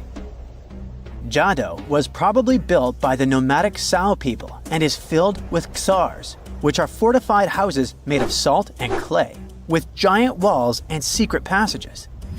Located deep in the desert, it was once a vital stop for Trans-Saharan caravans, but is now a hotspot for smugglers and bandits. The site has been off-limits since 2002 due to its dangers. The origin of the ksars remain a mystery. No archaeological studies have been conducted, leaving many questions unanswered. Even today, shifting sands reveal and conceal parts of these ancient ruins, fueling local speculation about what might still be hidden beneath the desert. Speaking of connective tunnels, scientists were blown away by the discovery of lava tubes in Saudi Arabia. These underground passages form when molten lava cools down. Researchers believe that ancient nomadic groups may have utilized these tunnels to survive the super harsh desert climates. While excavating the tunnels, archaeologists uncovered artifacts, rock art, and skeletal remains. The art and animal bones show that the people who used the tunnels were probably sheep and goat herders. They're still piecing together whether these groups lived in the tunnels for extended periods or just used them as temporary shelters. The Great Pyramid of Giza has been standing for thousands of years, but it's still hiding secrets. Using special scanning technology, scientists found two hidden structures under an ancient burial ground. The first is a shallow L-shaped structure, and below it is a much larger space that could be a final resting place or a chamber. The smaller structure was filled with sand on purpose, while the deeper one might be an empty chamber. Experts believe the two are connected, possibly as an entrance leading to a secret chamber. This is big news because it might give us some more insight into who built the pyramids and why. The world is full of ancient writing, but some messages refuse to give up their secrets, like the mystery of the Bash Plemi tablet. This unusual stone, pulled from a lake in Georgia, is covered in symbols no one can read. Even with modern technology, experts are completely stumped. The tablet is about the size of a book, with 60 symbols carefully carved into its surface, but 39 of them don't match any known language. Some resemble scripts from ancient civilizations in the Middle East, India, and Egypt, but none are an exact match. To make things even trickier, part of the tablet is broken off, meaning a piece of the puzzle is missing forever. To rule out a hoax, scientists studied the tablet closely. They confirmed it's made of vesicular basalt, an extremely tough local rock. Whoever carved these symbols must have been really skilled. Based on similar archaeological finds, experts believe the tablet could date back thousands of years, possibly to the Late Bronze or Early Iron Age. Some symbols repeat, which could mean their numbers. Maybe it's an inventory list, a record of battles, or even an offering to the deities. Until someone cracks the code, the Bashplemi tablet remains an unsolved mystery from the depths of history. Experts are still stumped with what this Minoan disc might mean.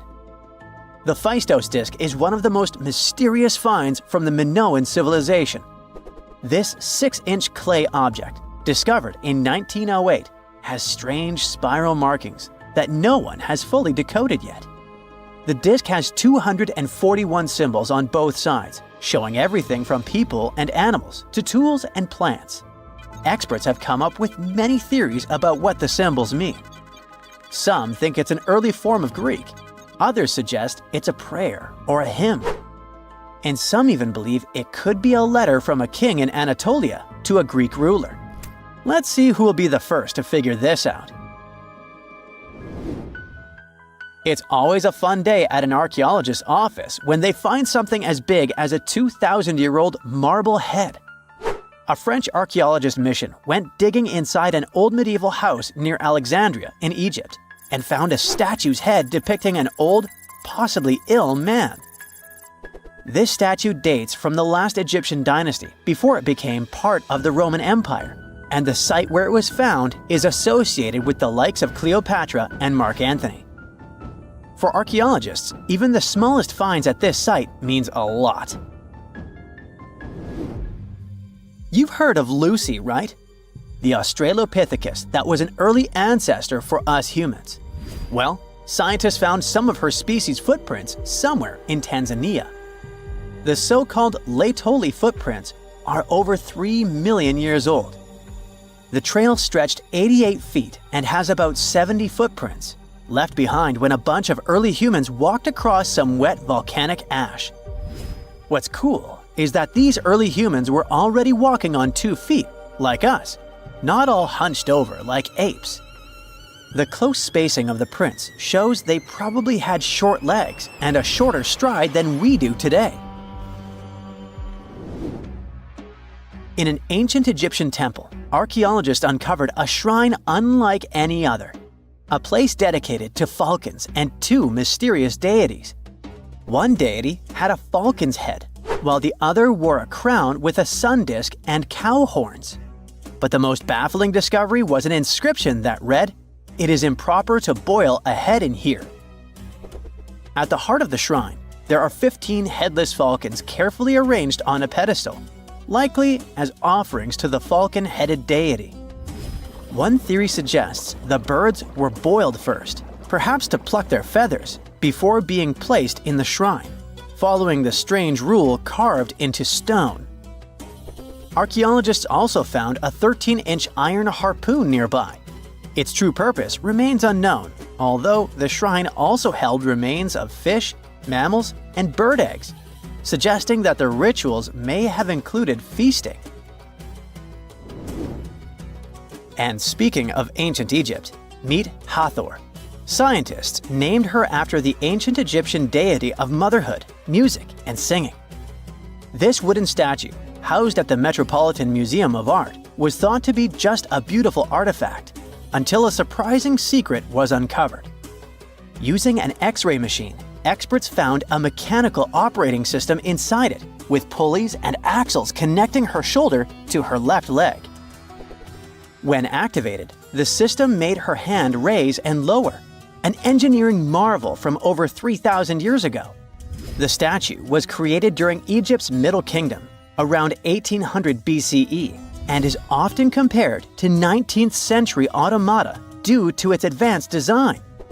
It's believed the statue was used in religious ceremonies, symbolizing Hathor's role in dance and music. An unexpected discovery happened in northern Kuwait, where a Kuwaiti-Polish team uncovered a mysterious 7,500-year-old statue. The statue features an elongated skull, no mouth, narrow eyes, and a flattened nose. This feature is thought to be an Ophidian figurine, named after the Greek word for snake, and it was likely made by the Ubaid culture a civilization known for their pottery skills. While no one knows exactly what role this weird statue played, it might have been linked to rituals or symbolic practices. Some scientists think these figurines, found in homes or final resting places, were tied to important cultural beliefs. We couldn't mention unresolved mysteries of this world without speaking about these elongated skulls. In the deserts of Peru, researchers uncovered 5 ancient skeletons, 2 with unnaturally elongated skulls.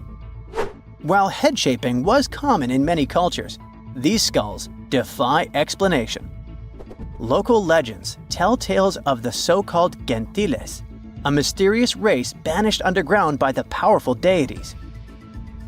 Some say this is what the skulls represent. Others think this is some type of genetic anomaly, which was confirmed after finding an infant skull, too large to be artificially shaped. Stonehenge took approximately 20 million man-hours to build. For comparison, an average human doesn't live much over 700,000 hours. This is Jack, one of the first builders of Stonehenge.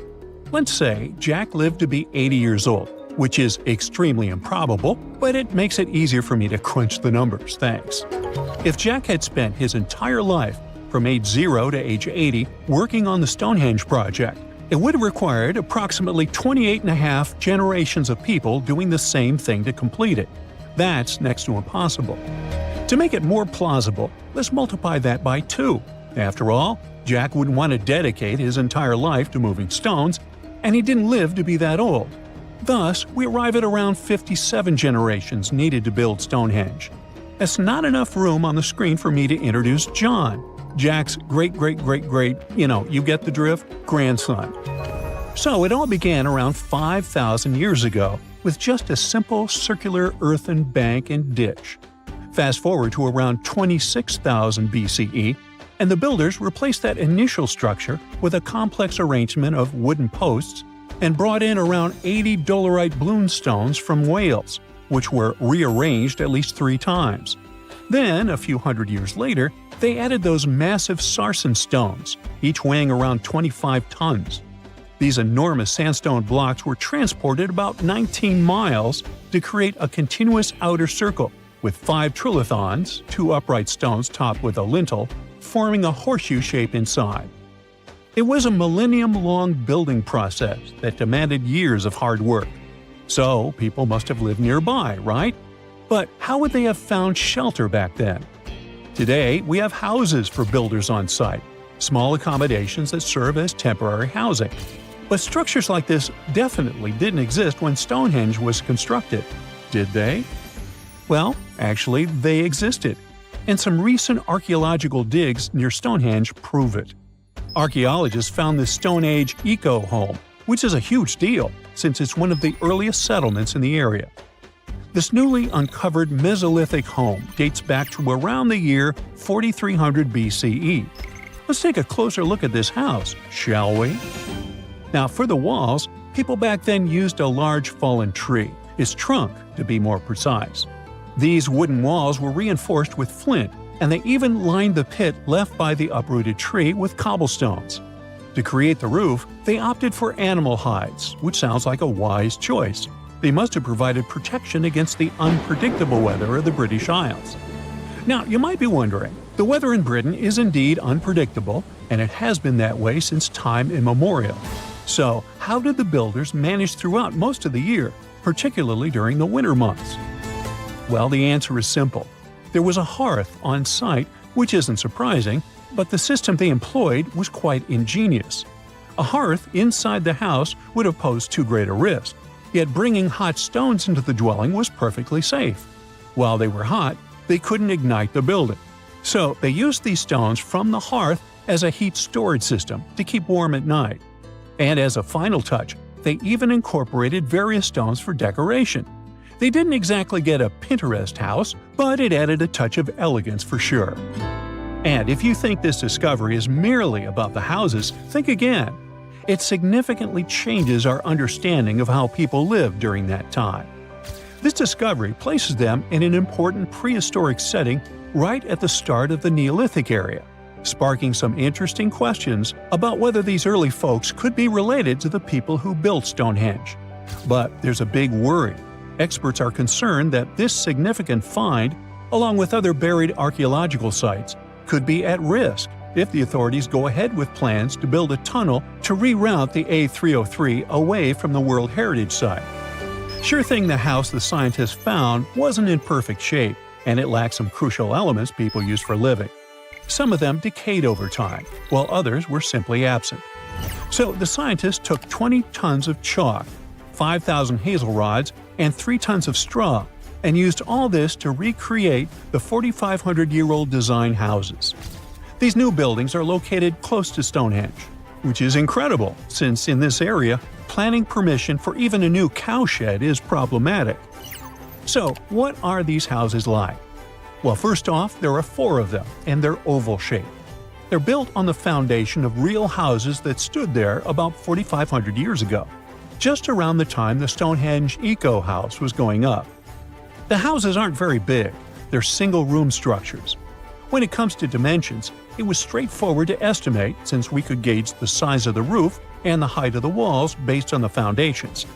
Each side measures about 16 feet. However, the roof structure remains a bit of a mystery. There were a few differing thatching techniques back then, so pinpointing the exact method used for these dwellings is kind of a guessing game. For now, we think it involves knotted or tied straw carefully secured onto a hazel-woven frame. When fires are lit, the smoke from the hearth wafts up through the thatched roof. Now, remember those 20 tons of chalk? That was needed for the floors and walls. The white chalk walls and floors reflect sunlight and capture heat from the fire. But here's the kicker. The builders encountered a challenge because the ground was so waterlogged that some of the chalk floors took weeks to dry out. By the time they should have been bone dry, they were still as sticky as chewing gum. Now, it's safe to say people 4,500 years ago faced similar struggles, and we can really appreciate what they went through while building their homes. The final layer of daub was applied using rags, giving a smooth, almost shiny finish that looks surprisingly classy.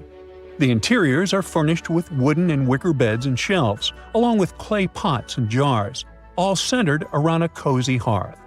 The spaces feel surprisingly roomy, and are filled with light that streams in through the thatched roof, bouncing off those white walls. Plus, the woven furniture adds a nice touch of authenticity to the vibe. The fires have been lit, and the first meal, bread crafted from flour ground on a stone mill next to the hearth, has been prepared.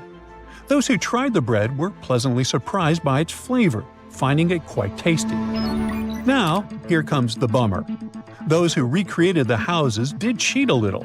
While the materials used were authentic, the tools weren't.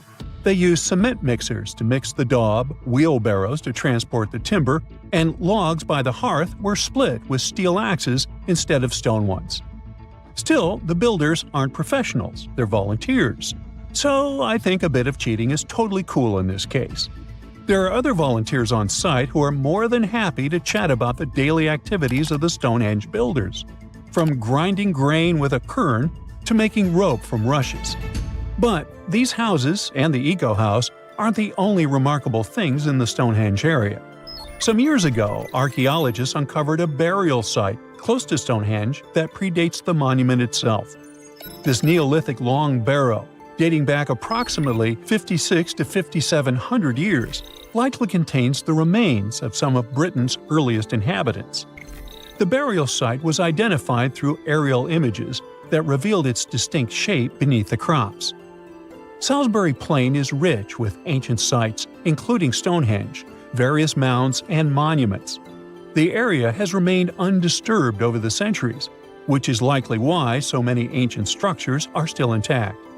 This discovery also shows a significant shift in human lifestyle during that era, marking a transition from a nomadic existence to settled farming and animal husbandry, much like the Eco House itself. The long barrow in question measures about 85 feet long and 65 feet wide, though much of its above-ground structure has been lost to farming over the years. If this site is like others in the vicinity, it contains the remains of 30 to 50 individuals, along with cow skulls, which were significant to those early communities. It's dark, and it's hot, and it's difficult to breathe deep underground in Karowe Mine in the heart of Botswana. It's been countless hours since your shift started, and yet another rock in your hands doesn't look promising. On the other hand, there is a tiny chance that it's the largest diamond you've ever found. You decide to inform your Canadian bosses from Lucara Diamond Corp. And bingo! The stone you found turns out to be a breathtaking 2,492 carat diamond, the second largest ever found. Now, the average engagement ring size is 1.7 carats. It means that just this diamond could be enough to supply rings for more than 1,465 brides. You can compare the size of the previous stone with the size of a fist. And the weight of this priceless giant is over a pound. Its value hasn't been determined yet, but how about we speculate a bit? So, another diamond from the same mine, called the Constellation, was sold for $63 million in 2016. And that was only 813 carats, less than a third of this new one's size. The only other discovered diamond that's larger is the famous Cullinan diamond. It was discovered in South Africa back in 1905 and weighed 3,106 carats. Now, calculate how many engagement rings we could make out of it and write the number down in the comments. Sadly, it was later cut into several smaller diamonds, and some of those pieces are now part of the British crown jewels. Interestingly, once there was an even larger diamond-like stone, a black diamond called Carbonado. It was found above ground in Brazil in the late 1800s. The coolest thing about it is that it may have come from a meteorite. The Sergio Carbonado, which is the stone's name, was broken into smaller pieces. They wanted to use it in industrial drill bits because it's one of the toughest materials on Earth. This new diamond was actually found with the help of advanced technology. The company used an X-ray system called Mega Diamond Recovery X-ray Transmission to detect the stone. This isn't the first record-breaking diamond Lucara has found at the Karowe mine. Back in 2019, they discovered the Sewelo diamond, which was 1,758 carats. At that time, it was the second largest diamond in the world. Luxury brand Louis Vuitton later purchased the gem for an undisclosed sum. And before that, in 2015, they found the Lasceti La Rona diamond at the same mine. It weighed 1,109 carats and brought the company $53 million in 2017. Diamonds aren't the only amazing thing you can find in the ground. The better and deeper you dig, the rarer objects you're likely to discover, like an ancient lipstick, for example. It might be the oldest lipstick in the world since it's about 5,000 years old. This deep red lip paint was found in a stone vial in southern Iran. The vial actually popped up in 2001, but it took researchers until recently to figure out what it really was. Because it's not like modern lipstick in a tube. People likely applied it with a brush. Researchers are happy, since this find could give us a glimpse into what women from the Bronze Age might have done to stand out. Those from elite societies probably applied this lipstick to look glamorous and show off their high status. Now, here's the backstory of the vial. It came from a 3rd millennium BCE graveyard and was linked to the powerful Marhazi civilization. It was a big deal in that part of Mesopotamia at the time. The graveyard was uncovered after flooding, and unfortunately, looters got their hands on many items. But luckily, the authorities managed to recover this particular piece. The vial caught scientists' attention because it was different from other items they'd found. Normally, they'd come across gray, compact substances in similar containers. But when they opened this particular one, a loose, fine powder spilled out. It was dark grayish purple in color, nothing like what they'd seen before. When the researchers analyzed the powder, they found out that it was made with hematite, which gave it a rich, deep red color. It also had other ingredients like vegetable oils and waxes, making it really similar to what you'd expect in a modern lipstick. Apparently, back in the Bronze Age, Makeup was a sign of luxury and superior status in that area. It showed off wealth and power, especially in elite circles. By the way, the researchers don't want to claim for sure that this is the world's oldest lipstick, because who knows? Something older might turn up someday. How about we move to Bulgaria right now and do some digging there? Wait. There's no need to take a spade and dirty your hands. An amazing discovery is already waiting for you. There they found a large marble statue. It's almost 7 feet tall, which might depict Hermes, a Greek deity. But the craziest thing is that it was buried in an ancient sewer for around 2,000 years. The statue is in really good shape, especially the head, which is super well preserved. There are some cracks in the hands, but overall, it's in surprisingly great condition, according to the scientific director of the excavation. And here's how they found the statue. The team was doing a routine dig in southwestern Bulgaria, near the Greek border. This area used to be part of the ancient city of Heraclea Sintica, which dates back to the 4th century BCE. While digging, the researchers stumbled upon the statue's marble foot. From there, they carefully uncovered the rest of it. It was a total surprise for them, since they didn't expect to find anything like this. Right now, the team is working on safely removing the statue from the sewer. It's really heavy, so they're using a crane to lift it out and transport it to the History Museum in Petrich. Once they restore and conserve it, the plan is to put it on display. Experts are very excited about this find. It could teach us more about the local culture in Heraclea Sintica, which isn't a very well-known ancient site. Now, if you're dreaming of making discoveries like this one but don't have a degree, don't lose heart. Even an amateur can make a scientific breakthrough. For example, you could find a Roman dodecahedron. It's this weird, mysterious 12-sided metal object about the size of a grapefruit, and no one really knows what they're used for. Historians have been scratching their heads about these things for centuries. This particular dodecahedron was discovered last summer in a farmer's field near Norton Disney, about 35 miles southeast of Sheffield. A group of volunteers had already found Roman coins and brooches in the area, so they knew the field might hold more treasures. A geophysical survey had shown areas underground where the Earth's magnetic field was disturbed, hinting that something might have been hidden there.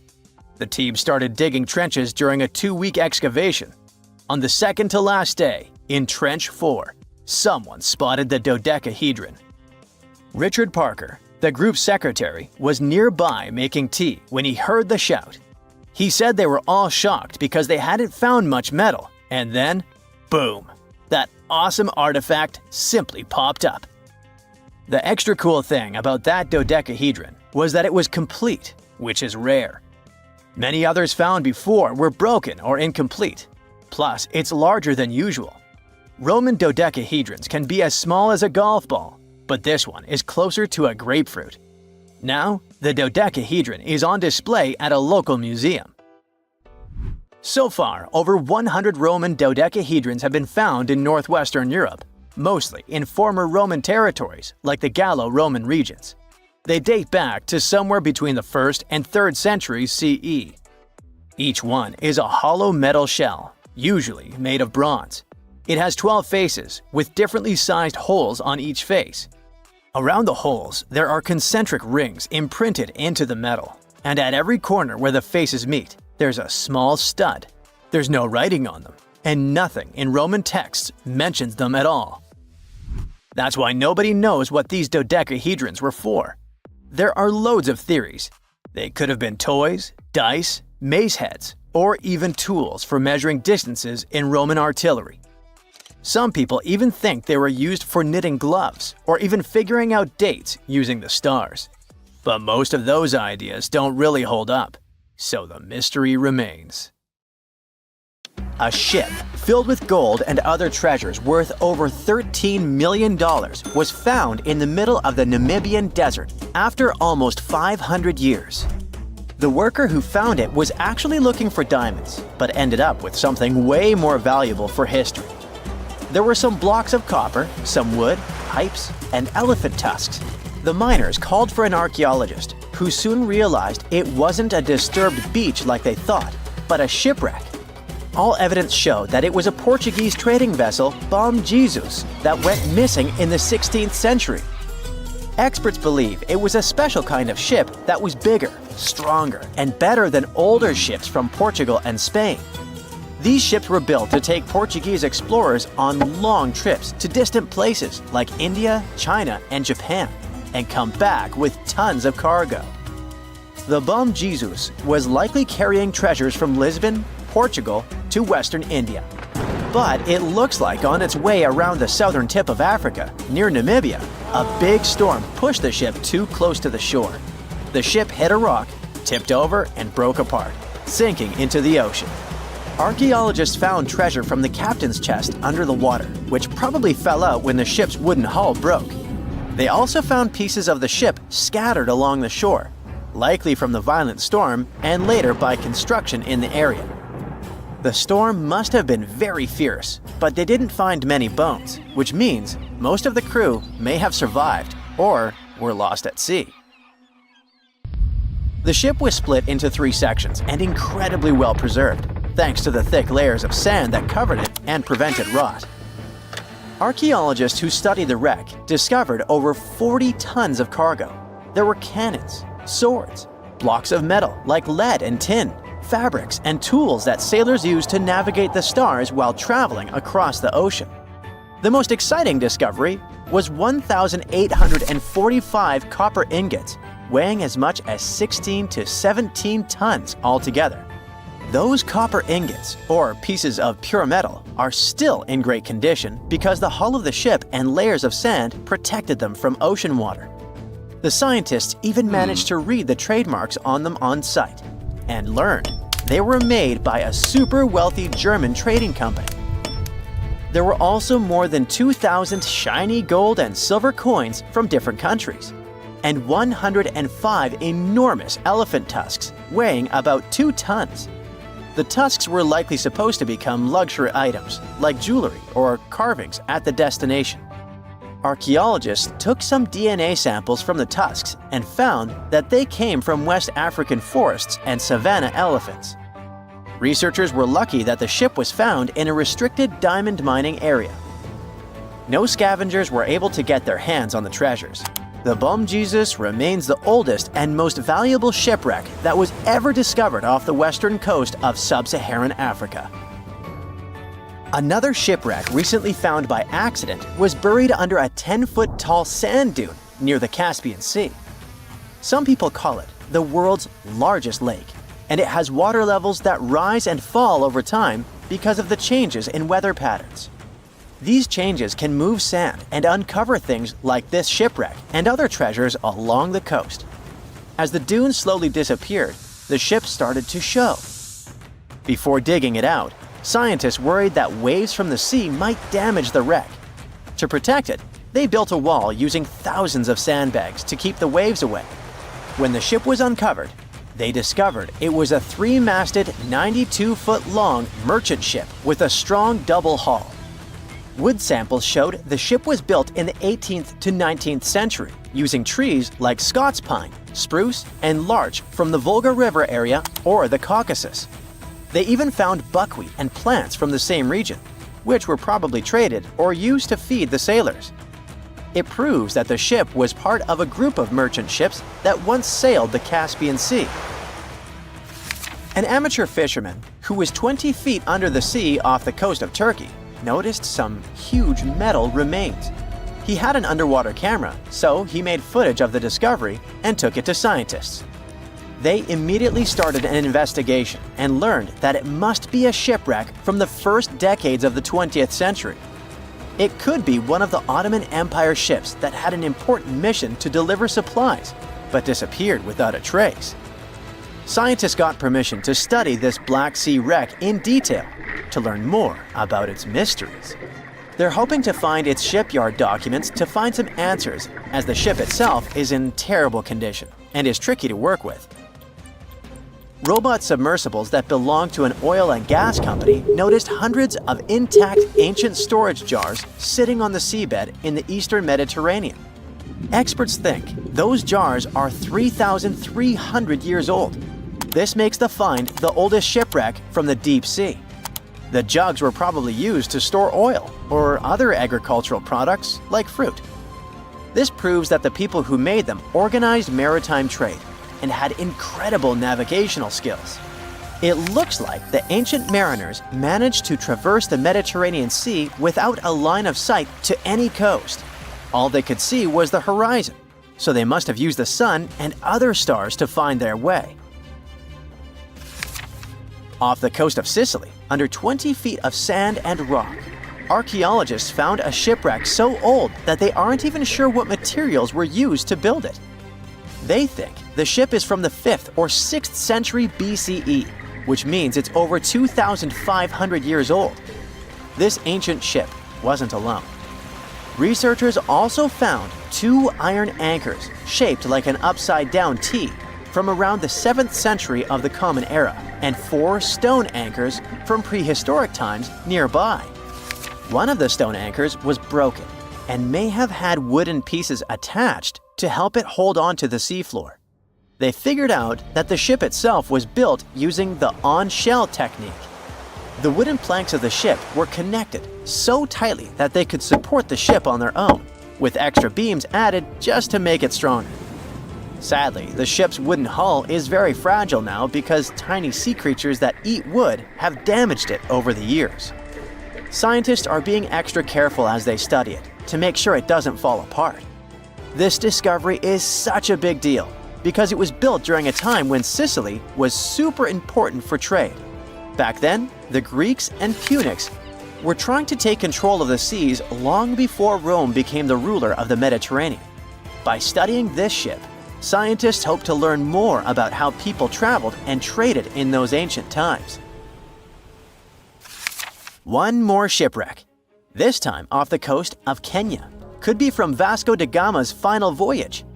This Portuguese explorer was the first European to reach India by sea around the Cape of Good Hope. Local fishermen discovered the shipwreck in question in 2013. When an underwater archaeologist came to check it out, he found some treasures at the spot: elephant tusks and valuable copper ingots. If this find really has to do with Vasco da Gama, then it must be from the 16th century. It was the year of his 3rd and final voyage to India. Da Gama led a huge fleet of 20 ships, one of which was the São Jorge. Most of the ship is hidden under layers of coral, and a whole team of scientists are carefully digging trenches to find parts of the ship's wooden frame and hull. Scientists have finally solved the Loch Ness Monster mystery. Here's the spoiler, you ready? It's not a real monster. It's probably a dinosaur that survived through the ages, or just a bunch of debris floating on the water. Thanks to many findings on the Loch Ness creature, we have proof of another story to tell you. It was 1933 when a man named George Spicer and his wife were driving along the shores of Loch Ness. That's when they saw something massive with a long neck moving across the road. It looked like a creature straight out of the prehistoric era, a dinosaur-like beast unlike anything they'd ever seen. That was the moment that Loch Ness monster theories started spreading around like wildfire. One of the most famous Loch Ness monster sightings came just a year later, in 1934, when a man took a photograph that became the most well-known image of Nessie. That's the nickname she was given. She? Anyways, the photo, known as the surgeon's photograph, showed a long-necked creature rising out of the water, and for years it convinced people that the monster was real. But years later, the truth came out. One of the men who helped take the photo confessed it was all a hoax. The photo had been staged after all. When the photo was published, it had been significantly cropped. This made the animal in the picture look much bigger than in real life, fueling the theories that the Loch Ness Monster did in fact exist. In the 1960s, one of the first big scientific attempts to investigate the mystery of the Loch Ness Monster happened. A research team took sonar equipment to the lake and spent hours scanning the waters in search of evidence of large creatures. What they found was puzzling. They recorded several objects moving deep in the loch, or lake, with no clear explanation as to what it was. Though the team didn't manage to capture anything definitive, this sighting helped fuel the belief that there was indeed something massive living in Loch Ness. After that, research about the mystery of the Loch Ness Monster kept popping up. In 1972, with the help of underwater photography, some researchers managed to capture strange images, which got people's hopes up for a minute. But the truth is, this early research about the Loch Ness Monster was far from conclusive.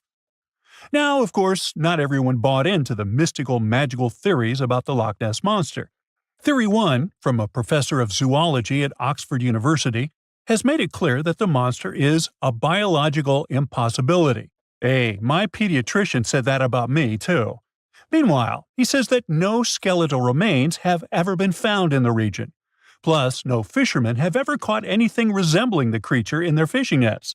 For him, this works as proof that it simply can't be real. When it comes to the famous photos of the Loch Ness Monster as evidence, well, that's pretty simple. The professor offers a more down-to-earth explanation. He argues that these images are either showing floating debris or birds, like cormorants, which have long necks and often appear to be low in the water. When people refute his suggestion, he takes us back to human psychology and explains that people often make mistakes and misjudge the size of things, especially when they just caught a glimpse of it, and even more so when they are hoping to see something specific. Now, many of those alleged photos depict an animal with a long neck and a small head, which has led some to believe that what they're seeing is a plesiosaur, a giant marine reptile that lived 215 million years ago and disappeared with the dinosaurs. The idea of a plesiosaur surviving all these years is a theory that's been around since the first sightings of the creature. But this researcher isn't buying it. He explains that no plesiosaur fossils have been found in the region dating to anything later than 66 million years ago. The idea of a prehistoric creature still lurking in the waters of Loch Ness just doesn't hold up scientifically. Then there's theory number 2, from a British naturalist who has spent over 50 years investigating the Loch Ness Monster phenomenon. His conclusion is a little less dramatic. He believes that most people who report sightings of long-necked creatures are misidentifying other animals. He suggests people think they are seeing a sea serpent. Reports of sightings from the Loch Ness Monster have been around since the 6th century CE, long before they were distilling Scotch whiskey or other explanations. Early reports of these sea serpents describe large creatures with long snake-like bodies and multiple humps. Some say the creatures were as big as boats, and many swore they saw something swimming in the waters. Many of these early sea serpent sightings may have been misunderstandings or exaggerations of normal animals in the loch, like large fish or even swimming birds. They could have been large eels, which are known to live in Loch Ness. These eels, especially when they're moving, might have given the impression of a long, undulating creature in the water. People who saw these eels from a distance, particularly in low light or misty conditions, might have mistaken them for something much more mysterious. Theory number 3 says something else. Nessie is just a series of standing waves. These happen when two boat wakes move in opposite directions, creating a big hump in the water that could look like a creature from a distance. Loch Ness enthusiasts even showed how it works, with footage from Fort Augustus, where a river meets Loch Ness. These enthusiasts had big plans to use drones with infrared cameras and special underwater microphones to search the loch. Now, Loch Ness is massive, stretching around 23 miles long and more than 700 feet deep. So, they thought they needed drones and infrared cameras to put an end to this discussion. But despite everything, they haven't found Nessie. But it's not only the Loch Ness Monster that lacks scientific explanation. There have also been scores of sightings of Yetis and Sasquatches that no one can really explain. Folks have made movies dreaming of finding the truth about these creatures. But, according to recent research and evidence, it looks unlikely that we'll ever find definitive evidence of their existence. Science says they can explain Sasquatch sightings, and this is how. Biologists who study wildlife using camera traps, which are set up in remote areas to capture images of passing animals, have long attempted to find elusive species. These cameras detect movement and snap pictures, providing invaluable data on the biodiversity of different ecosystems. As camera traps collect more photos over time, the number of species recorded grows. However, after a while, the number plateaus, suggesting that no new species are being detected. While it's impossible to claim 100% certainty, researchers say that after significant camera deployment, it's safe to say the likelihood of discovering new species, especially large ones like Bigfoot or the Yeti, drops significantly. Camera trap studies have been running for years in regions where these creatures are rumored to live, but so far, no conclusive evidence has surfaced. Instead, the supposed proof of Bigfoot or the Yeti often comes from blurry photos or shaky videos taken by individuals who claim to have encountered them. The scientific understanding of biology also makes the existence of Bigfoot highly unlikely. Often described as a great ape, Bigfoot would have had to evolve in North America. However, great apes evolved in Africa, and the only great ape to make it to the Americas is Homo sapiens, whose ancestors crossed the Bering Strait only about 16,000 years ago. This is far too short a time for a new species like Bigfoot to have evolved. While it may be disappointing for these mysterious creature enthusiasts, the scientific evidence points firmly toward the conclusion that creatures like Bigfoot and the Yeti are more fantasy than reality. After decades of extensive scientific research, it's safe to say that yes, science has solved the mystery of the Loch Ness Monster, and it's pure fiction. So, what do you think?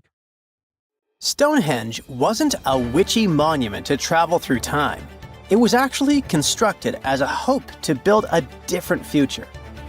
Recent research just found out that the monument was probably raised as an attempt to reunite the Britons during a period of big division.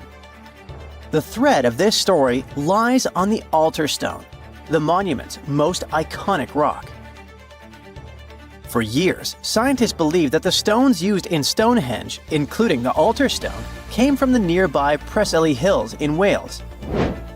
In this scenario, Stonehenge would have been built by a local community, that is, Neolithic people who would have found easy-to-access materials to build a ceremonial mound, a sundial calendar, and a final resting place, all in one. Things changed when another discovery was made. In 2018, leading-edge research pointed that the altar stone actually came from the River Tay region in northeastern Scotland, which is located over 400 miles away from Stonehenge. Scientists found similar rocks as such in Scottish monuments. You see, the altar stone is a recumbent stone, laying on its side. Many of the rocks were found in ceremonial stone circles in Scotland, and they are unique to this region. When this discovery broke through, it got archaeologists thinking. Maybe Stonehenge wasn't just a local project, but a wider collaboration between different tribes and communities across Britain. To understand this, we need to rewind to around 3000 BCE. That's when Britain still wasn't a unified country per se. Rather, it was a patchwork of tribes such as those coming from southern or eastern Europe, each with their own customs and beliefs. As an island, Britain's population changed many times. Britain was mainly composed of farmers who descended from people from the Middle East and arrived on the land around 6,000 years ago. This group thrived in the area until 2500 BCE, when another group coming from the regions of the Netherlands and Germany started to appear. These ones, also known as the Beaker people, were responsible for the large population turnover that Britain experienced during the Neolithic period and the years that followed. The Beakers were called so because of a specific type of pottery they used to make and bury their loved ones with after their passing. It's possible that the original dwellers of the land didn't like it that their land was being repopulated. And what researchers suggest is that Stonehenge was this attempt to reunite the original Neolithic farmer population and regain some type of identity control over their land. They would have invested a lot of time and energy in bringing the altar stone all the way down from Scotland, without the help of wheel technology, for example. You see, the wheel had already been invented in Lower Mesopotamia, But since there was no Wi-Fi at the time, the Brits weren't aware of this technology until much later on. This whole territorial crisis could have driven locals to use their resources to move the altar stone to Salisbury Plain in England in order to reunify the land. You see, Stonehenge wasn't built in one go. Its history dates to around 3000 BCE. That's when the monument was just a circular ditch and bank known as a henge. Inside, they placed wooden posts and possibly totem-like carvings. This version of Stonehenge wasn't about rocks yet. It was more of a ritualistic place and possibly a final resting place. They found several cremation pits from this period, making it the oldest resting place in all of Britain. It was only around 2600 BCE that the blue stones came around. The naming might be a bit misleading since they're not literally blue rocks. They have a bluish tinge to them when they're freshly broken, hence the name. These smaller rocks probably came from the Preseli Hills in southwest Wales, which is about 150 miles away from Stonehenge. Some researchers say that the ancient ones believed that blue stones had healing qualities. So we can maybe guess why they went through all of the trouble to move them from Wales to Salisbury Plains, huh? A little bit later than that, circa 2500, that's when we start having the Stonehenge we know and love today. That's when the Sarsen stones started to arrive. The Sarsens are Stonehenge's huge stones. I mean, each Sarsen can weigh around 25 tons. That's as much as 3 African elephants stacked together. The Sarsens make that iconic outer ring circle. Supposedly, that's also when the altar stone was moved from Scotland directly to the heart of Stonehenge. The altar stone is the largest of the blue stones used to build Stonehenge.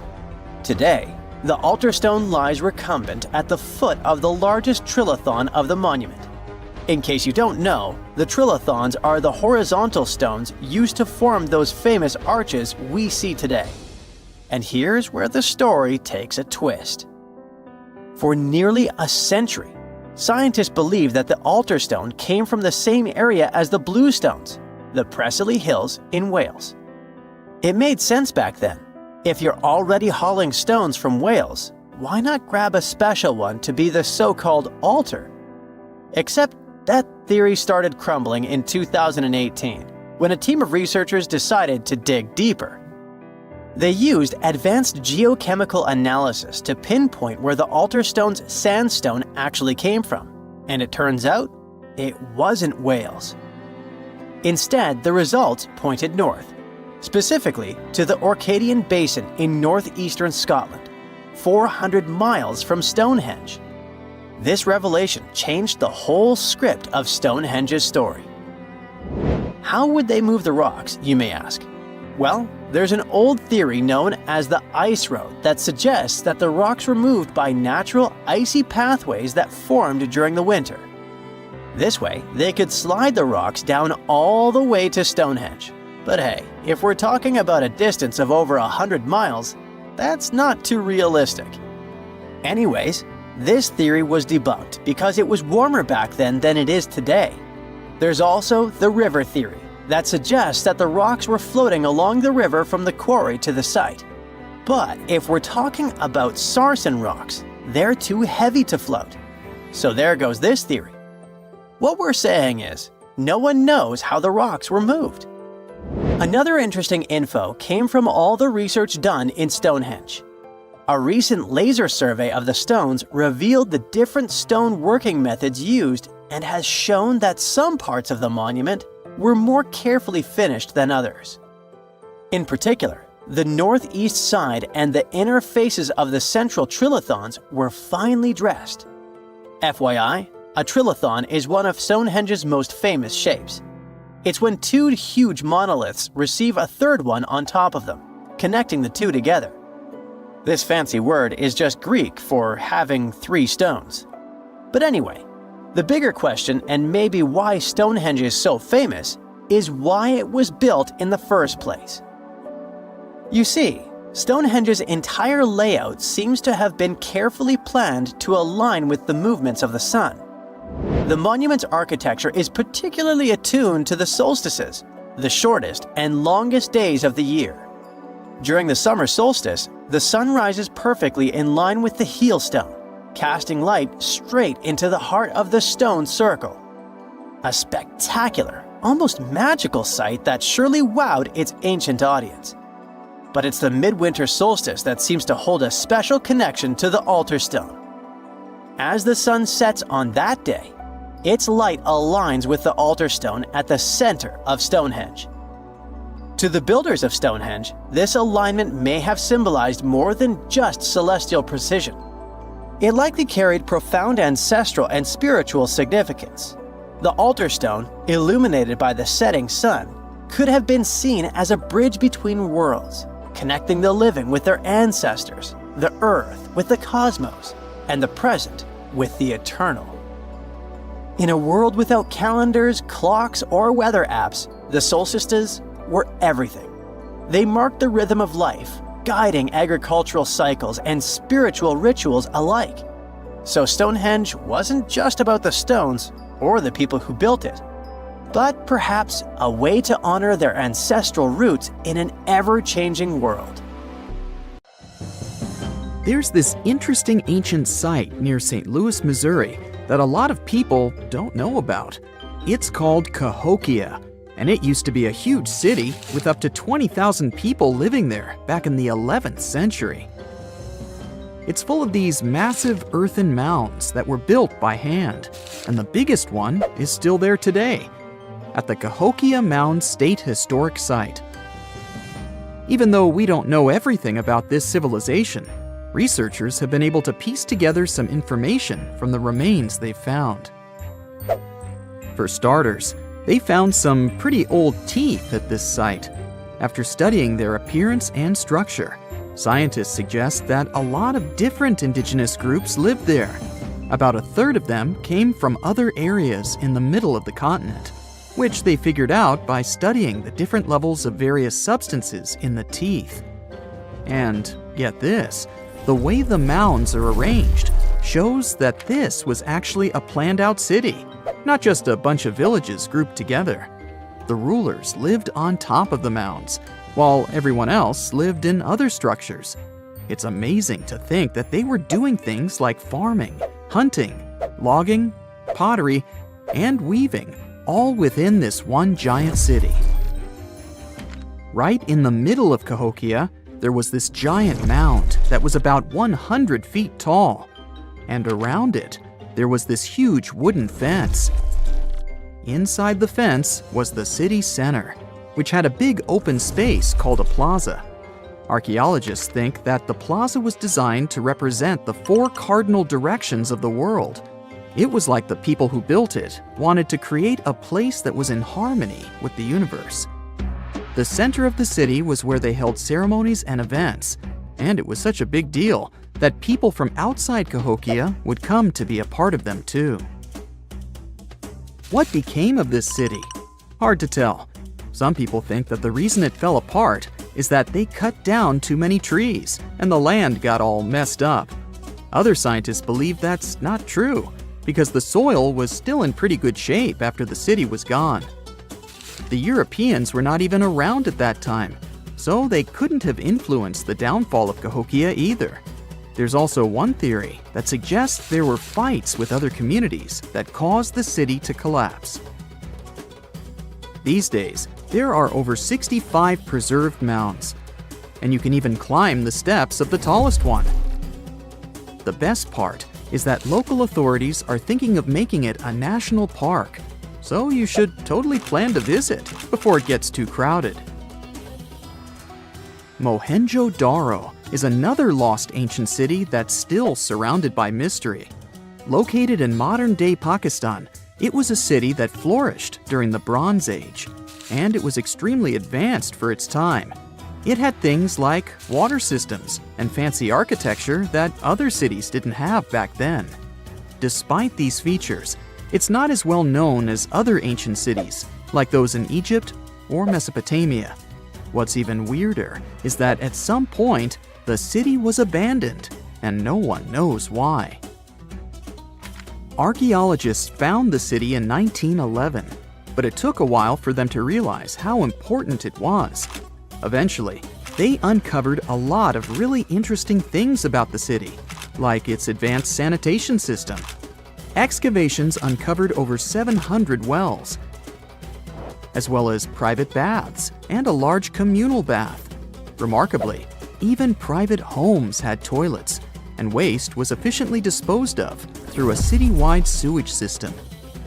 They also had a lot of trade connections and made some really beautiful objects, like pottery, jewelry, and figurines that were sold all over the region. Despite its amazing culture and knowledge, scientists have yet to figure out why the city was abandoned.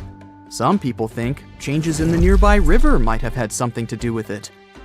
The writings that the people of Mohenjo Daro left behind are still a complex code, even for the most skilled specialists, making it even harder to piece together their history. Have you heard of the lost city of Kolmanskop? It used to be a small settlement in the Namib Desert. Legend has it that it got its name from a man named Coleman who got stuck in the local dunes and was never seen again. But that's not the interesting part.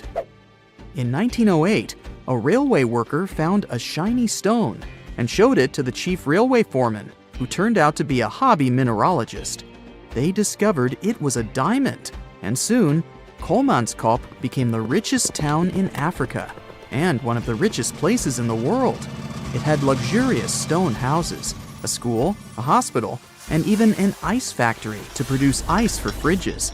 The hospital had the first X-ray machine in southern Africa, which was supposedly used to check if workers were illegally swallowing diamonds.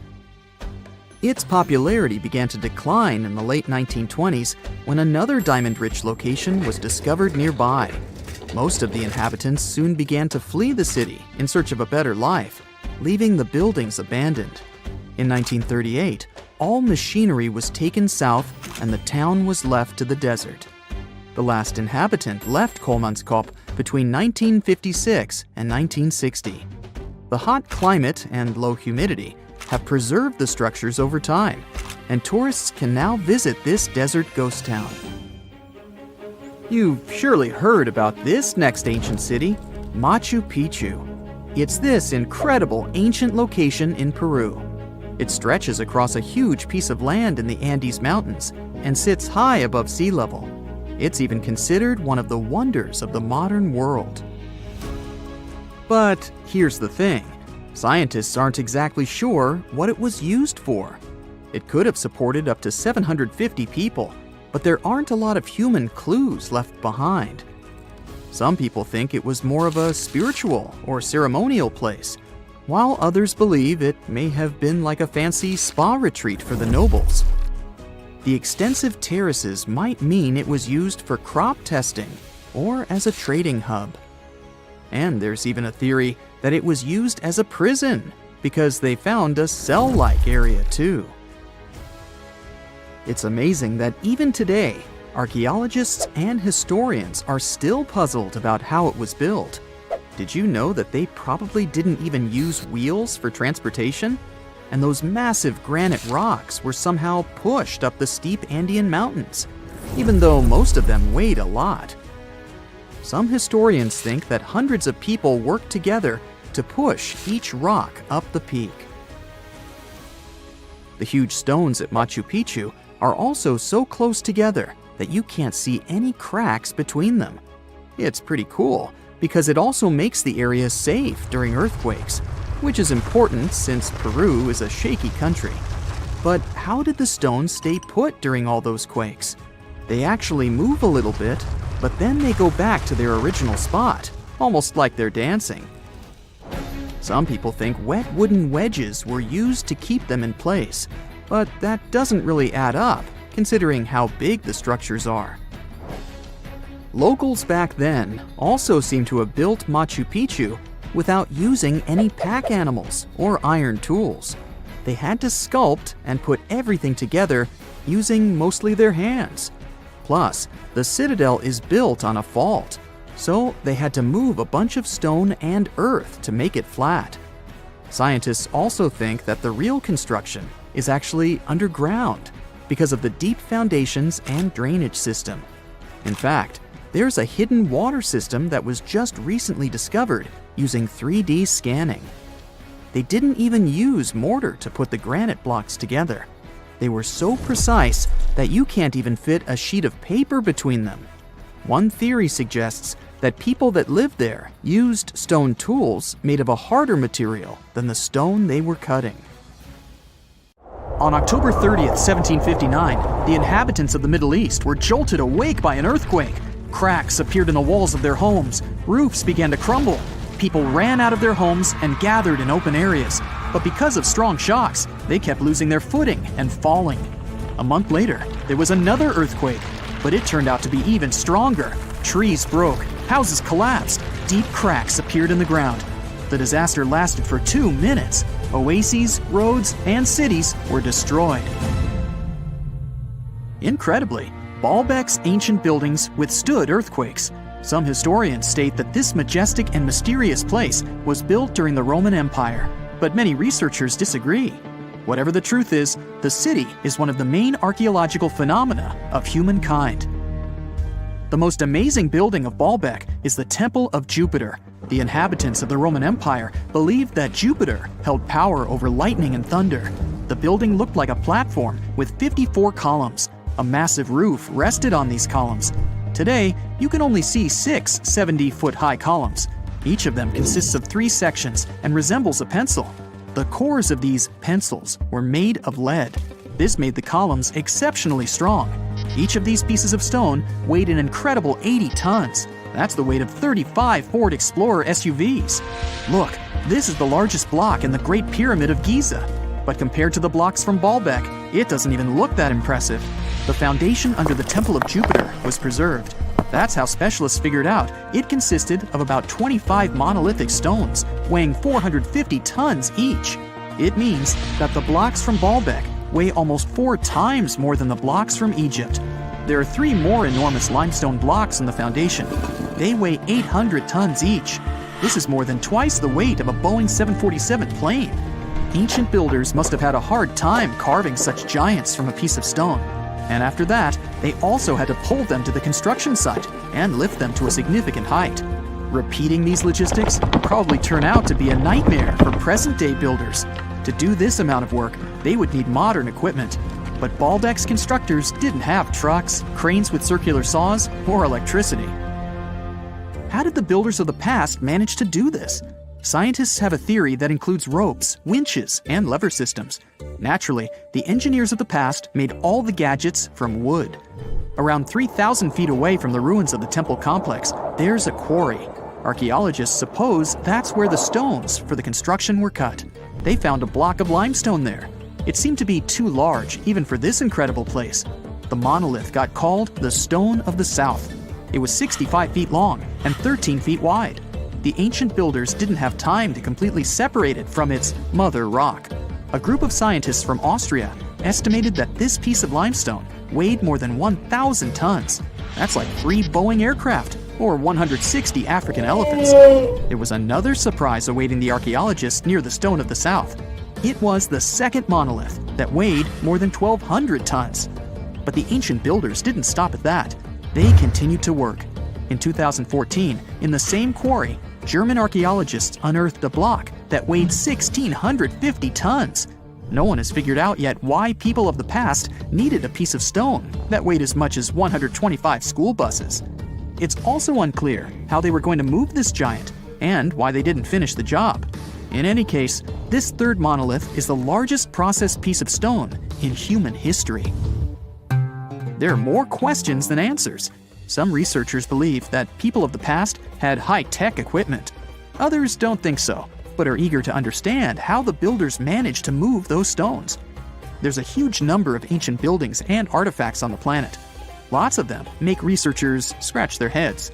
Near the Pyramid of Djoser in Egypt, archaeologists have found a network of tunnels. This place is called Serapeum. It contains 24 sarcophagi weighing from 70 to 100 tons. The giant boxes are carved from a single piece of granite and covered with heavy lids.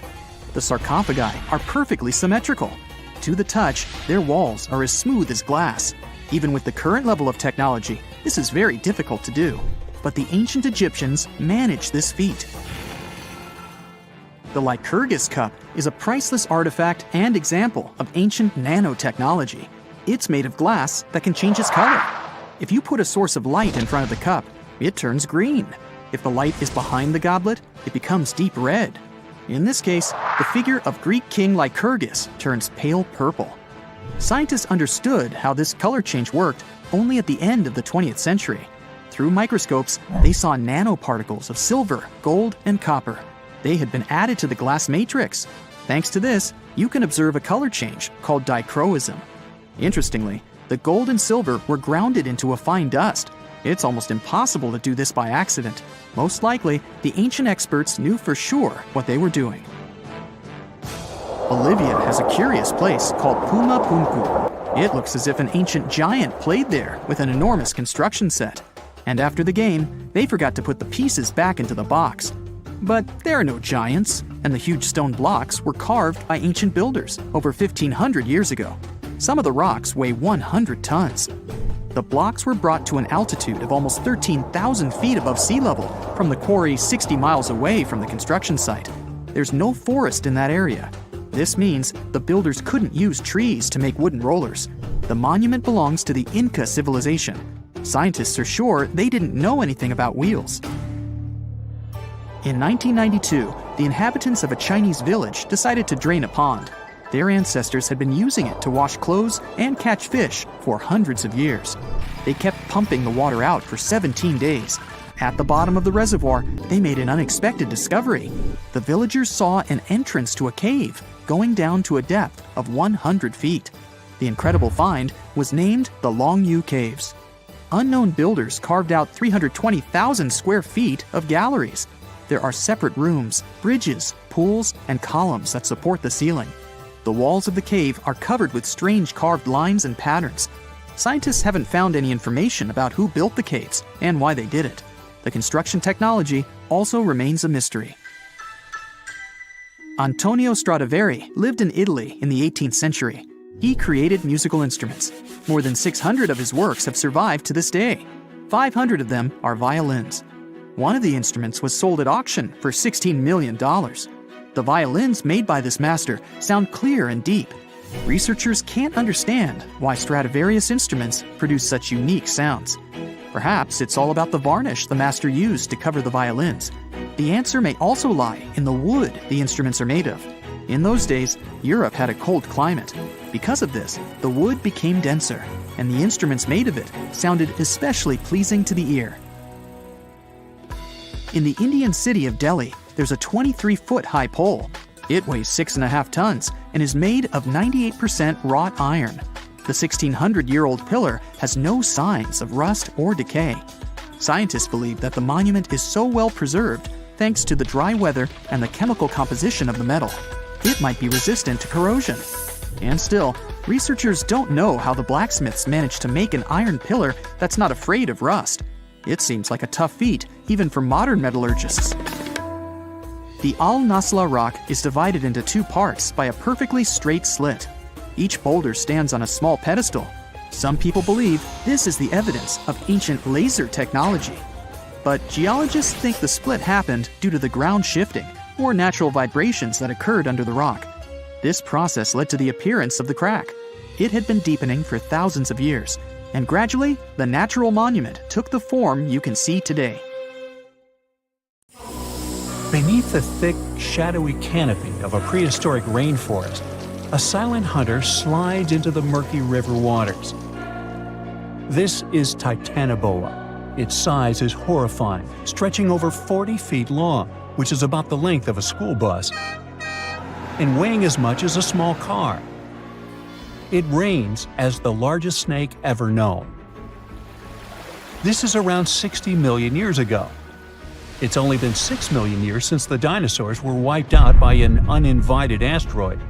Nature is slowly returning to life, the Paleocene epoch. Titanoboa's home is lush and sweltering. The air is very humid, like in a steam room, and the rivers are teeming with fish, perfect for a predator like this. Now that the dinosaurs are gone, Titanoboa becomes the queen of hunting. It's perfectly built for both power and stealth. A strong, sturdy spine can hold the snake's massive size while staying smooth and silent. Titanoboa glides through the water like a shadow, barely visible. It doesn't chase. It doesn't need to. Titanoboa waits beneath the river's surface, in darkness. A bunch of ancient lungfish meanders too close. With one surge, it lunges, its jaws snapping shut. The fish doesn't stand a chance. Titanoboa's grip is unrelenting. After the prey stops moving, the snake immediately consumes it whole. For millions of years, this snake ruled the rainforests. Nothing could challenge it. Not the prehistoric crocodiles, not the small mammals, not even the birds. But, as it turns out, it wasn't the only apex predator. Alongside Titanoboa, there was this entire family of snakes, a huge biological tree full of snake genomes and species. Their history spans around 100 million years, all the way to the Cretaceous period. We find their fossils all over South America, Africa, India, and Australia. That's because they evolved in the Gondwanan continents. Back then, all of this was one huge landmass, and they lived right in the heart of it. Now, this family coexisted with all the dinosaurs. The dinosaurs ruled the world back then, and the snakes couldn't be all that dangerous. They lived in the dinosaur's shadow, adapting to survive. Some of them fed on small mammals. Others waited for the dinosaur eggs to hatch. Some were super bold and went straight for baby dinosaurs. Fossils of one species showed the remains of a little titanosaur, that giant long-necked dinosaur, inside its stomach. And when the age of dinosaurs finally ended in a fiery cataclysm, it was time for these snakes to celebrate. After the asteroid disaster, the world entered a new era of heat and humidity. The warmer the climate, the easier it is for cold reptiles to thrive. Snakes, including Titanoboa, grew larger than ever, but so did the members of this family. All the snakes spread across continents, growing larger and scarier by the century. And eventually, Titanoboa stopped being the only ruler of jungles. Fast forward to about 47 million years ago. Now it's the Middle Eocene epoch, the tropical lowlands of what today is Western India. A lush, swampy place, full of rivers and pools. The earth was warmer, with turtles and crocodile-like creatures basking in the sun. And there evolved the largest and most fearsome predator of them all, Vasuki indicus. Even the name feels important. Vasuki, the serpent king of Hindu mythology, a colossal snake that's coiled around the neck of Lord Shiva, strong and loyal. And the indicus part is because the snake's fossils were discovered in India. Vasuki surpassed Titanoboa and grew to a jaw-dropping length of 50 feet, like a 4-story building. It also weighed as much as a small elephant. Unlike Titanoboa, who preferred to hunt in the rivers, Vasuki mostly hunted on land, though it still could venture into the water when needed. It prowled the marshy ground with quiet, calculated movements, blending with the dense undergrowth. Vasuki also ate crocodiles, massive turtles, and even early whales in local water pools. No one stood a chance. It had immense muscles and squeezed with unimaginable force. But the snake's jaws were much scarier. Unlike Titanoboa and today's pythons, Vasuki couldn't swallow massive prey whole. Instead, it ate them alive with its teeth, just like this. Fast and absolutely brutal, it was an apex predator of its time. And don't forget that we're not talking about one Titanoboa or one Vasuki. These snakes were part of entire populations. In the Paleocene, rivers were full of various Titanoboas. Some were younger, smaller ones, fighting for survival, while the oldest and largest ones dominated the waterways, in the same way as generations of Vasuki indicus competed with each other for thousands of years. Through the years, many siblings of this family got themselves a region to rule over. For example, alongside Vasuki, This big guy was thriving in northern Africa, in what is today's Egypt. Back then, this land was full of water and swamps. Before we learn more about other snakes, this one was considered the largest, about 36 feet long. That's still bigger than today's most powerful snakes, like the green anaconda. But then, we reached the Pleistocene epoch, from about 2.5 million years ago to only 11,000 years ago. Modern humans were evolving all over the world, and now the snakes had a new problem, an even worse one than dinosaurs. While we were developing brains, in Australia, there ruled the local king of snakes. Their names also come from legends.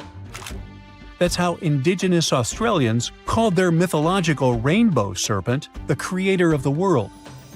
It's like a problem of a chicken and an egg. Was the snake named after a deity, or did the Aboriginal people create their deity after a snake? Ancient Australians coexisted with those predators for thousands of years. They warned their children how to avoid dangerous spots, passing down stories of the terrifying serpents. In their legends, the great rainbow serpent was shaping the land, rivers, and features of the world. These legends were most likely inspired by the powerful nature of those snakes. If only they knew that these animals weren't even as huge as Vasuki or Titanoboa. Though they were still dangerous. Urlungor was up to 26 feet in length. They preferred the more green and humid parts of Miocene Australia, like waterways with lush plants around the riverbanks. And there was much more potential prey. Urlungor had a thick body as wide as a human thigh.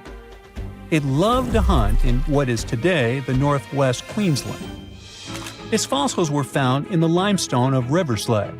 It was a fascinating find. The skull was almost intact, with teeth and everything, which is crazy considering that snake skulls are very fragile and usually don't survive fossilization. Just like snakes before it, Urlungor didn't rely on venom. It was a constrictor, quick and powerful. But at least now these reptiles weren't as brutal. Their hugs quickly caused cardiac arrest in their prey. So the end came rather quickly. Also, they no longer could swallow the prey whole, and didn't have the same sharp teeth as Vasuki or Titanoboa. So both Urlungor and Wanambi had to eat very slowly, just like pythons today. Meanwhile, Wanambi was about 20 feet long. This one had a similar head, so it could only hunt marsupials, reptiles, and other little things that ventured too close. Wanambi's domain was the waterhole. It lay coiled in the shade, motionless, its body blending seamlessly with the dusty earth. If kangaroos and wallabies cautiously approached to drink, they wouldn't even notice the predator until it was too late. The Wanambi snakes lingered in Australia for millions of years. Even when the climate and ecosystem changed, it didn't bother these guys. In fact, they thrived in Australia's cooler, drier regions. Yet, even giants fall.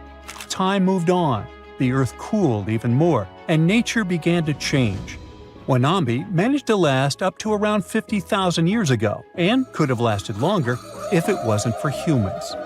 The same Aboriginal Australians who once feared Wanambi eventually spelled the end for the snake. All these years of being the apex predator, only for the little apes to hunt you into extinction. But that's how evolution goes. Eventually, all the giant snakes disappeared, leaving behind only their fossils and stories like this one. You have heard about Nikola Tesla.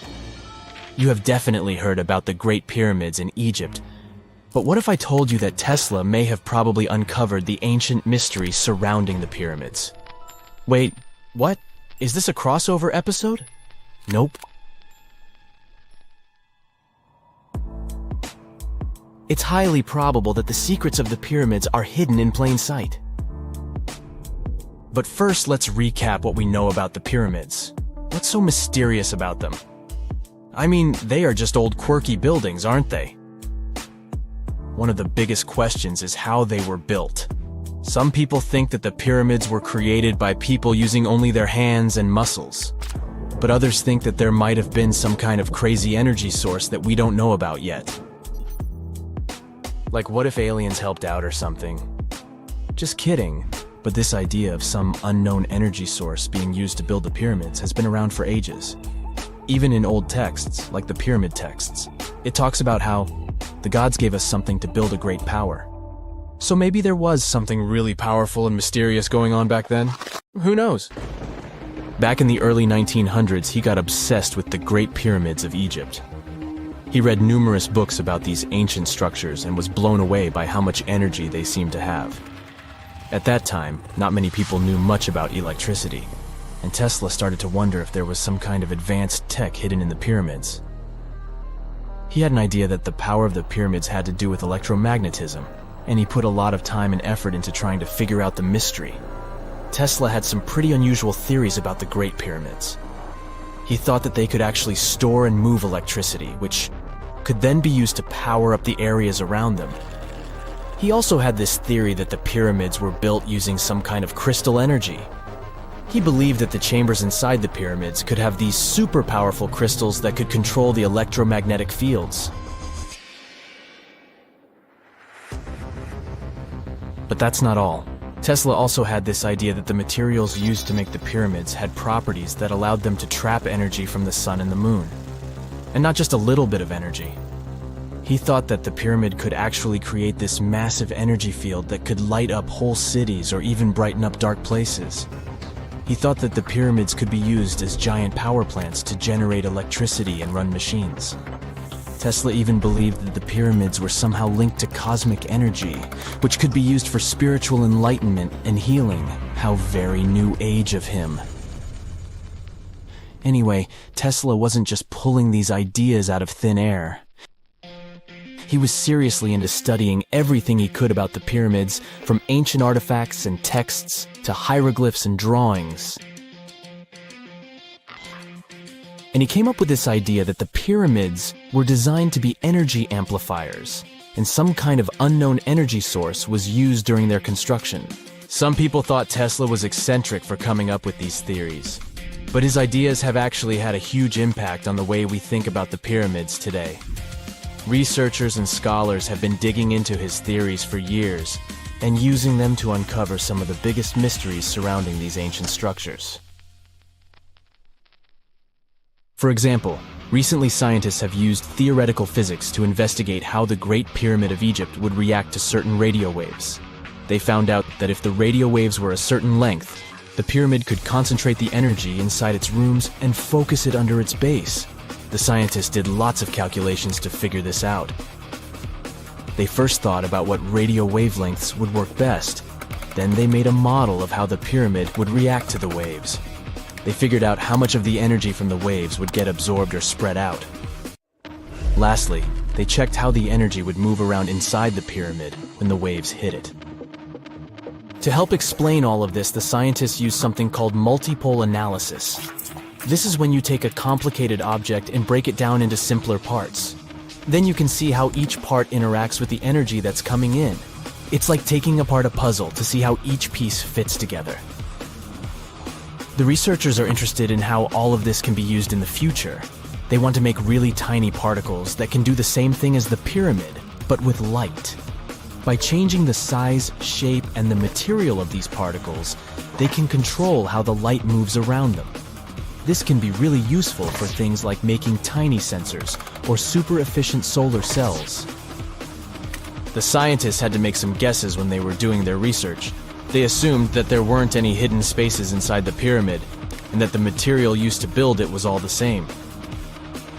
But even with these guesses, they still made some pretty impressive discoveries.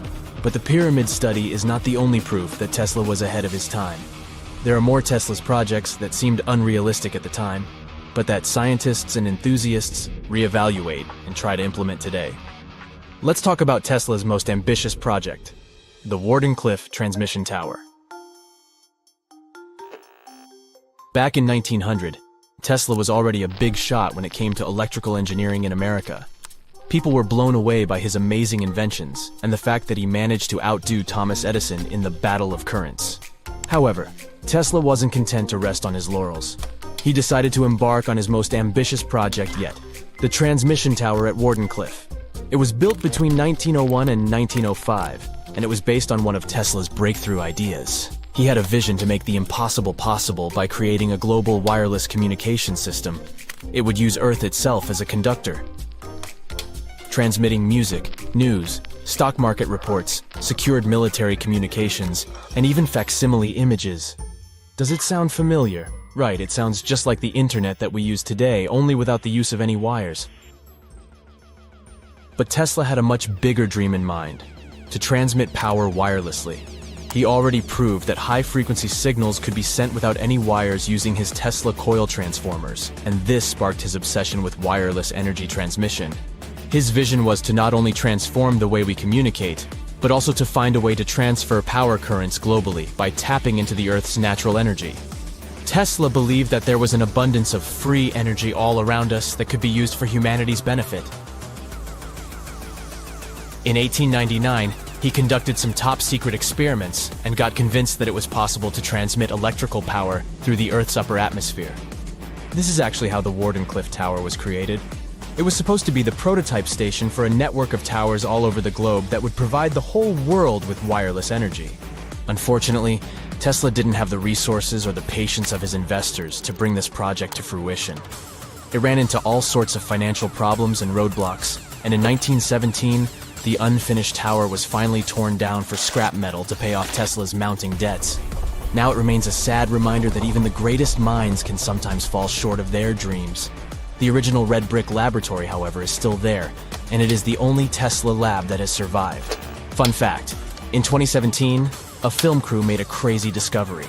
They used ground-penetrating radar to explore the area around Wardenclyffe, and they found a whole series of tunnels stretching for hundreds of feet underneath the site.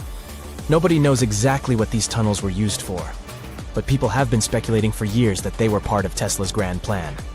Wardenclyffe, of course, is a major landmark for Tesla enthusiasts from all over the world. Who knows? Maybe someone will finally crack the mystery of the tunnels one day. But even if they don't, the legacy of Tesla and his amazing ideas lives on. Phew! This summer has been turning up the heat like never before. We feel like roasted marshmallows on a sizzling grill. Yes, the world is getting hotter, but some regions have always fought with high temperatures. It turns out people had some inventions to keep themselves cool in ancient times too. Some of them are still functioning, even 3,000 years later. Let's take a look at how people saved themselves from heat throughout history. So, put an ice cube into your cold drink and get ready to hear how people survived the heat. Speaking of ice cubes, do you know that the Persians made an ice storage system? In the deserts of ancient Persia, people had an out-of-the-box idea about how to prevent their food from turning into a melted mess. These ingenious Persians stumbled upon a physics trick that allowed them to create ice in the middle of the desert. They called these cool structures yakhchuls, which basically means ice pits. These ice pits were not your ordinary coolers. They were like secret underground fridges. They looked like dome-shaped mud brick structures on the outside, but inside, it was a whole different world. These ice pits had an evaporation cooler system that worked like magic. At night, when the desert cooled down, Persians made use of the radiative cooling effect. They set up cleverly designed trenches to hold thin layers of water. The water froze, defying the desert heat. Then there were underground square storage areas. The Persians collected the melting ice water from these cooled trenches, and during the night, they froze it again, making the most of the desert's natural chill. To add to the cooling effect, they built a wall to shade the storage areas from the hot midday sun. And that's not all. They had this fantastic wind-catching contraption called a badger that caught the breeze and directed it right into the ice pits. Fresh air plus ice. Cool breeze. A winning combo. They even had intricate water channels called qanats to bring water to the ice pits and homes all the way from the nearby mountains. As time passed, these yakhchuls faded into history and modern technology took over. But hey, there's good news too. Some awesome folks in Iran are restoring these ancient coolers. So, if you ever find yourself in the desert, Don't forget to pay a visit to these marvelous places and witness the genius of the ancient Persians firsthand. Now, I want to focus more on the wind catchers, because they don't just help make ice cubes. They actually function as a cooling system as well.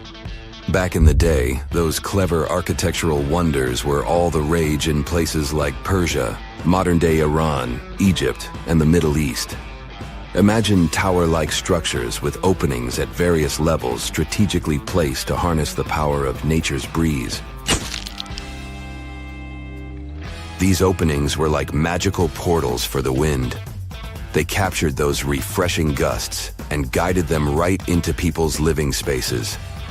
Basically, they were natural air conditioners. The breeze would gracefully flow downward, cooling the ground as it danced through the building. The secret sauce lies in the details: the tower's height, the number of sides, the openings, and the positioning of the interior blades.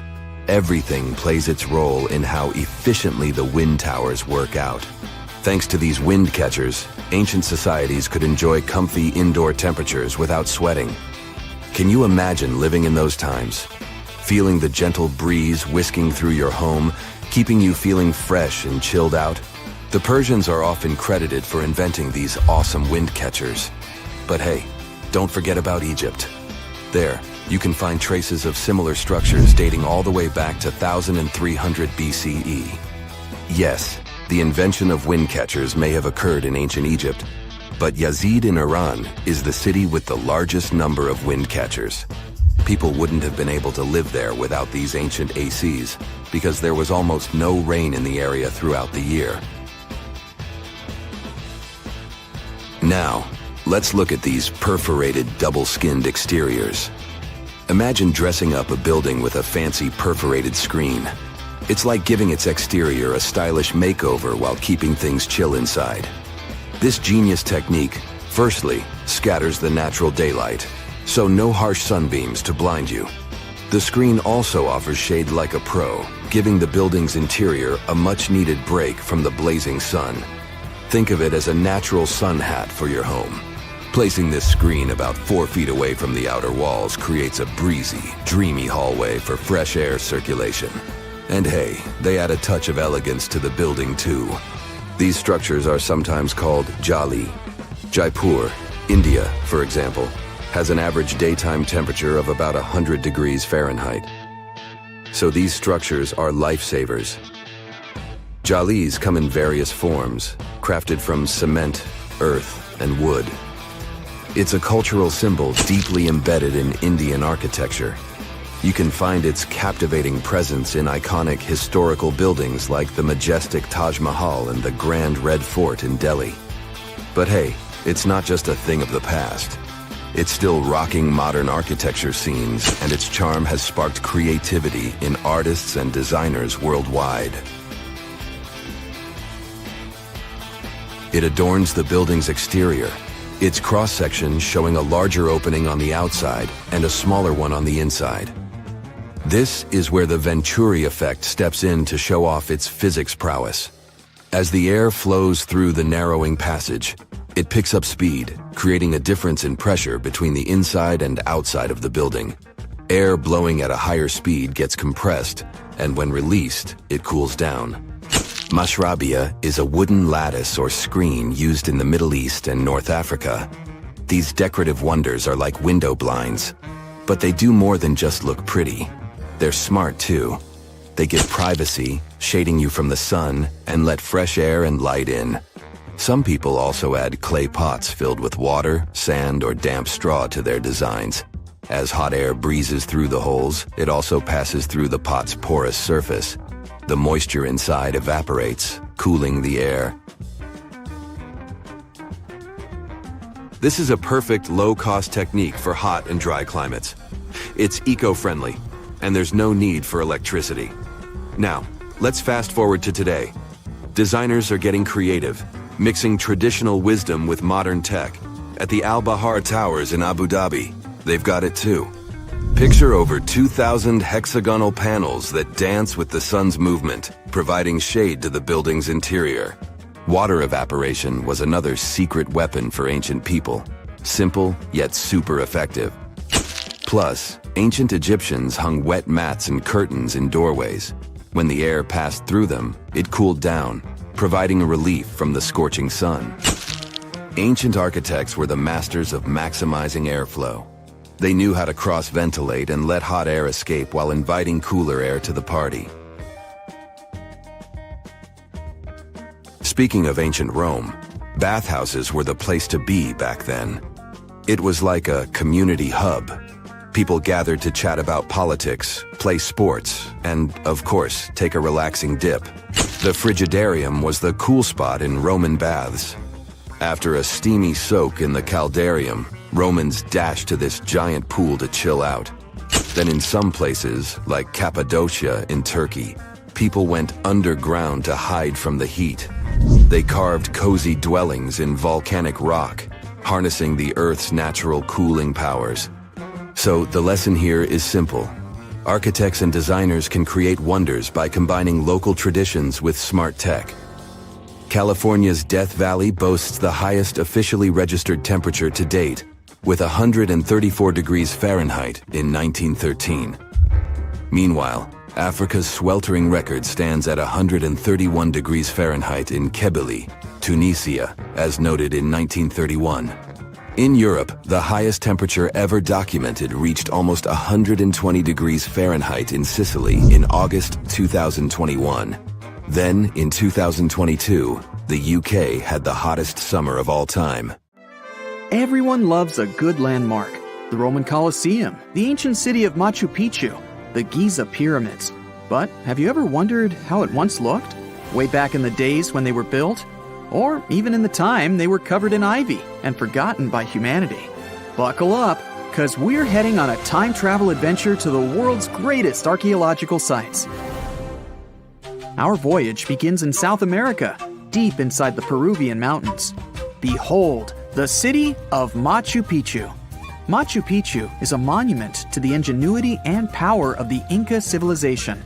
During its prime, the Inca civilization stretched 2,500 miles along South America's coastline from modern-day Ecuador all the way down to Chile. And Machu Picchu was located at the heart and center of it. The historic site was constructed at around 7,000 feet above sea level, more or less around 1450 BCE. The gated city consisted of around 150 buildings made of stone. The Incas managed to build temples, houses, and even a complex aqueduct system to irrigate the entire town. And yes, they did all that without the help of wheels or any instrument made of iron. The housing model is somewhat similar to stone houses we see nowadays, with the difference that the Incas didn't use any cement to stick together the blocks of stone. Yet, they fit seamlessly on top of each other. Not only that, the Incas must have developed a rudimentary yet effective anti-earthquake technology, since, in the event of a quake, the rocks would shake without falling out of place. If Machu Picchu had been built today, it would have cost over $70 million to finish the entire thing. The purpose of the site is still a mystery to many historians. Theories suggest that it could have been built as a ceremonial site, a safety base for the Inca people, or even a retreat for royalty. What we know for a fact is that in the 16th century, 100 years after Machu Picchu was built, its population abandoned it, with tree roots taking over the majority of the site and keeping it hidden from humankind for over 4 centuries. It wasn't until the 20th century that the world was reintroduced to Machu Picchu when a Peruvian farmer led Yale University professor Hiram Bingham III to visit the site. Since then, Bingham and many other explorers dedicated their lives and research to studying the archaeological wonder of Machu Picchu. Now, for the next stop on our time-traveling vehicle, the city of Pompei in Italy. Pompei has crowded our collective imagination for many years. The eruption of the Mount Vesuvius volcano in 79 AD and the destruction of an entire city is hopefully not something that will happen again. But I bet you're wondering, what did Pompeii look like on its last day? It took 18 hours for Pompeii's streets, markets, houses, and forums to be buried under millions of tons of volcanic ash. Thanks to some clever scientists, we discovered that the lava and ashes that covered Pompeii on its very last day actually helped to freeze the city in time. Different from ice, the cloud of ashes did not preserve the city intact, but as the items disintegrated over 2,000 years, they left voids under the earth. Archaeologists found that if they filled these voids with plaster, the shape of the buried city would soon reveal itself. And that's exactly what happened. Of course, it was nothing like the bustling city of 12,000 people that had existed for many years before the fateful eruption. Pompei was a vibrant and rich municipality. The site's ruins revealed that many areas of Pompei boasted impressive houses, some with balconies, which was a sign of great wealth at the time. And, believe it or not, even some artwork survived the eruption. Archaeologists found well-preserved frescoes and murals of mythological creatures, all indicating that members of the high society lived there. Ruins show the city even had thermal baths and showers made with luxurious materials. Oh, and apparently, the people of Pompeii had amazing teeth. Yes, archaeologists could see even that tiny level of detail from the plaster molds they recovered from underground. Still in the Italian territory, we find one of the world's biggest tourist attractions, the Roman Colosseum. It was built as an amphitheater during the reign of Emperor Vespasian, around 70 AD.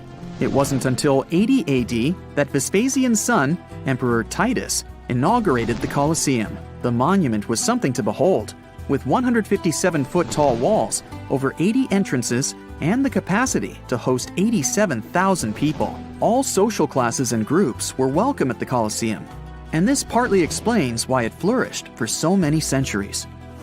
During the decline of the Roman Empire, around the 6th century AD, the Colosseum started being neglected and abandoned. The monument was looted, and some of its columns and stones were used to build infrastructure elsewhere. Only 1/3 of the original Colosseum still remains, and if it's big now, imagine what it once was. Greece was home to one of the world's largest empires. At the height of this empire, literally and historically speaking, more or less 2,400 years ago, the Greeks built a citadel known as the Acropolis. The Acropolis, which is composed of historical buildings, is considered to be one of the biggest landmarks of Western civilization to date. Tourists that visit the capital city of Athens today may be faced with yellowish and broken pillars of the Parthenon standing way up high in one of the city's hills. But way back when it was built, between 447 and 432 BCE, the imposing and majestic Parthenon was purely white, as the entire monument was built with gleaming white marble. The statues inside were made of gold. The Parthenon is a 23,000 square foot temple held up by 69 marble columns. The largest blocks of marble are massive, weighing around 10 tons each.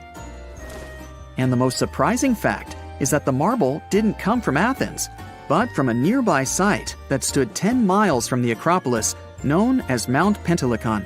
Historians intrigued by where the primary material for building the Acropolis came from found tiny and big blocks of marble all scattered around the floor of Mount Pentelicon.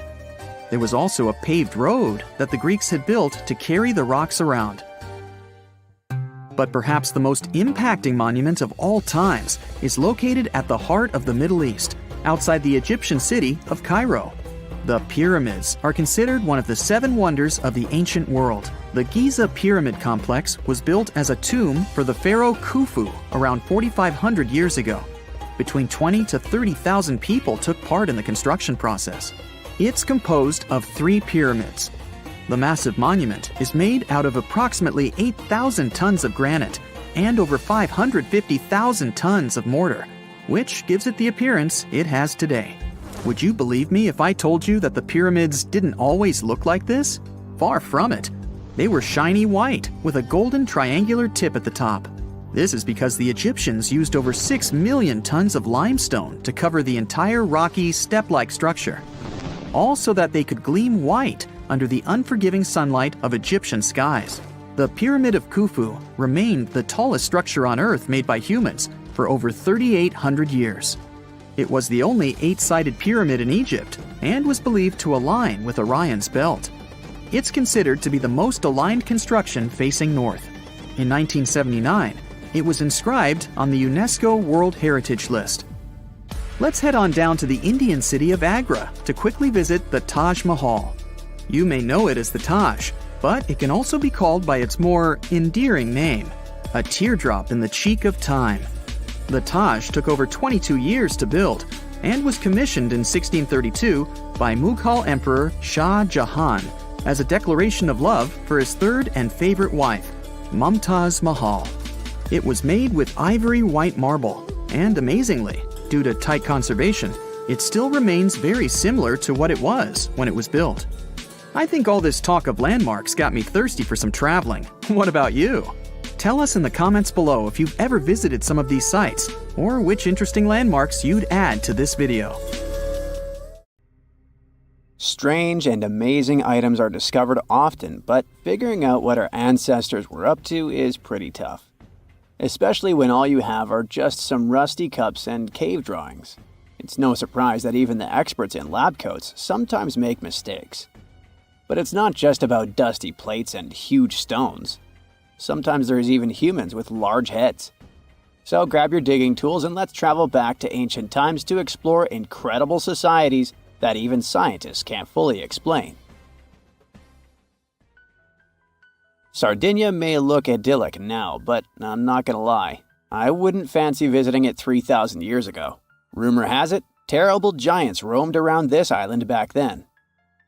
People even talk about finding human skeletons over 13 feet tall there, although nobody's ever shown anything to prove it. But the stories will make you wonder because some weird stuff has definitely happened. In 1974, over 5,000 pieces of broken stone artifacts were found in a part of the island called Monte Prama, but instead of being displayed in a museum, they were locked up in an underground vault for about 30 years. Sounds a bit suspicious, doesn't it? When they were finally displaced in 2005, scientists put the pieces together to find statues of 38 giant men standing 8 feet tall. Not quite as tall as the legendary skeletons, but still pretty huge. It's thought these statues were made by the Nuragic people, who lived on the island a long time ago. Besides giant statues, they also built over 8,000 massive stone buildings. Perhaps Nuragic weren't giants themselves, but they definitely liked their things big. I do too. I like a big number of likes on our videos. That would be pretty great. Thank you if you liked this and subscribed. Now back to the video.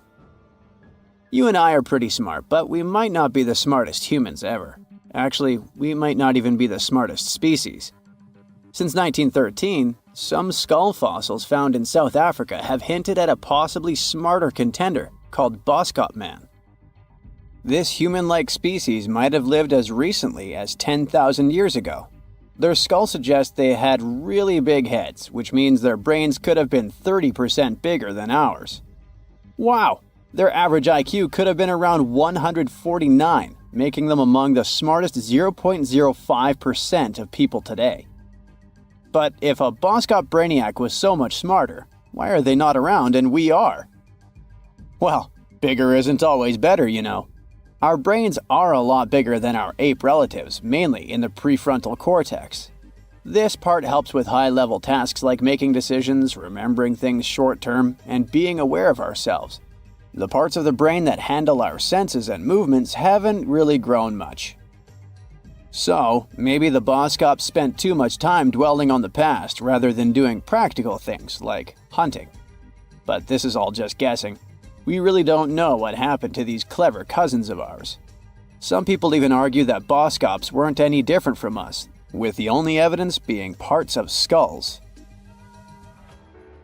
The jungle is huge. Did you know the Amazon rainforest is home to about 30% of all the world's plant and animal species? That's impressive. However, the history of one native species, humans, has long puzzled scientists.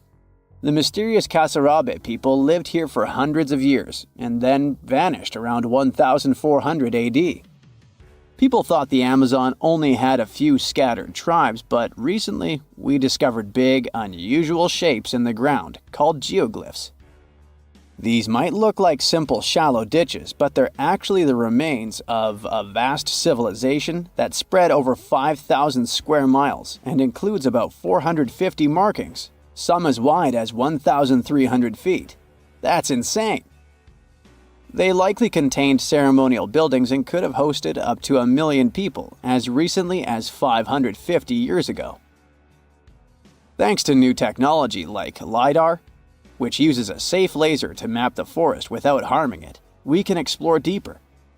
In 2019, some scans showed miles of raised roads and pathways and even pyramids over 70 feet tall. They found 26 separate settlements, 2 of which were at least 250 acres each. Damn, that's like 330 soccer fields. It's not certain what happened to the Kasarabe people. Maybe European conquistadors drove them out. Maybe the most baffling ancient civilization is one we've never actually found a trace of. Yep, I'm talking about Atlantis, the grand city that supposedly sank into the ocean. The first mentions of Atlantis come from the ancient Greek philosopher Plato, who talked about a great city near the Strait of Gibraltar. But for ages, everyone just thought Plato made up Atlantis as a perfect version of his own Athens. So why, about 12,000 years after it supposedly vanished, do we still wonder if it might be real? Well, in the 19th century, U.S. Congressman Ignatius Donnelly wrote a book giving 13 reasons why he thought Atlantis was more than just a myth. Then, in 1965, some folks thought they actually found Atlantis when they discovered the Richat structure, a massive 25-mile-wide dome in Mauritania, Africa. It's so big that you can see the whole thing from space. 2 astronauts flying over the Sahara Desert spotted this giant eye staring back at them and thought they'd made the discovery of a lifetime. Unfortunately, there's no solid evidence linking this structure to Atlantis.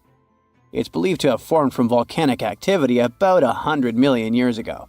But it does look suspicious, doesn't it? Still, we're no closer to knowing the truth. Imagine going back to about 3,300 BCE and finding yourself in South Asia. Welcome to the Harappan civilization. These people were way ahead of their time. They had cities like Harappa and Mohenjo Daro, complete with baked brick houses, sophisticated drainage systems, and even public baths. This place might have had over 5 million people, making it one of the densest regions at the time. They also invented a system of standardized weights that was incredibly useful for traders. And trading they did. These people had connections stretching all the way to the Middle East, thanks to their great skills in metallurgy. They even had a form of ancient branding. The seals were used to stamp clay on trade goods. Despite being so advanced with a thriving urban life, there's a whole bunch of mystery shrouding their language and script.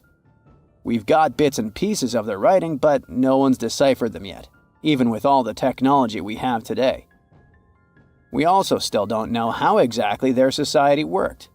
It looks like they didn't flaunt their social status as much as other civilizations. No grand palaces or massive monuments. Instead, their largest buildings might have been granaries. They sure were practical. Unfortunately, all good things must come to an end. Around 1800 BCE, this bustling civilization started to decline, possibly due to shifts in river patterns. As the environment changed, the Harappans packed up, moving towards more hospitable lands. Ever heard of the Minotaur? The beast with a bull's head and a man's body, hunting the bravest travelers in a massive maze. Well, this wasn't just any old tale. It was one of the most popular dramas of the ancient world. And it was inspired by this place, the island of Crete. The Minoans lived here during the Bronze Age. They had stunning palaces, amazing frescoes, and a culture so rich it still fascinates historians to this day. They built places like Knossos, which was so complex with its multi-story buildings and elaborate hallways that it might have inspired the whole labyrinth myth. Their engineering was so ahead of its time that even their drainage systems were more advanced than what many of us have today. Let me know in the comments which of these stories you find the most fascinating, and thanks for watching. Recently, scientists made an astonishing discovery that might solve Stonehenge's mystery. They found something hidden deep within the DNA of Stonehenge's sarsen rocks, the huge monolithic ones, and it might reveal why our Neolithic ancestors designed and built this thing in the first place. Over the years, scientists have been scratching their heads trying to figure out where the huge sarsen rocks came from. For years, they believed they came from a quarry just 15 miles away from the site, known as Marlborough Downs. At this site, they found similar minerals to the ones that make up the sarsen rocks. But it turned out there was more to this story than they thought. The understanding of how Stonehenge was built is always changing. Scientists need to really travel back in time to uncover its mysteries. Where did the rocks come from? How were they carried? Why was the site built? You see, the Stonehenge site, located at Salisbury Plain in England, is made up of two main types of stone. There are the super heavy sarsens and the lighter and smaller bluestones. The sarsens each weigh about 25 tons. That's as much as 3 African elephants stacked together. The heaviest sarsen stone, called the heel stone, weighs 30 tons all by itself. Together, the sarsens make that iconic outer ring circle. Inside that circle, that's where you'll find the bluestones. The naming might seem a bit misleading since they're not really blue. They have a bluish tinge to them when they are freshly broken, hence the name. These smaller rocks probably came from the Preseli Hills in southwest Wales, which is about 150 miles away from Stonehenge. They're a bit lighter than the sarsens, but still pretty heavy. The altar stone, which is classified as a bluestone, is the heaviest one, weighing around 6 tons. Its original location still isn't known for sure. To figure out where a rock came from, scientists first have to study their composition. This is like checking the rock's DNA. Then they cross-reference the structure of the rock with minerals in the soil to see if it's a match. Most of the sarsens we see around southern England are actually made of a type of sandstone known as silcrete.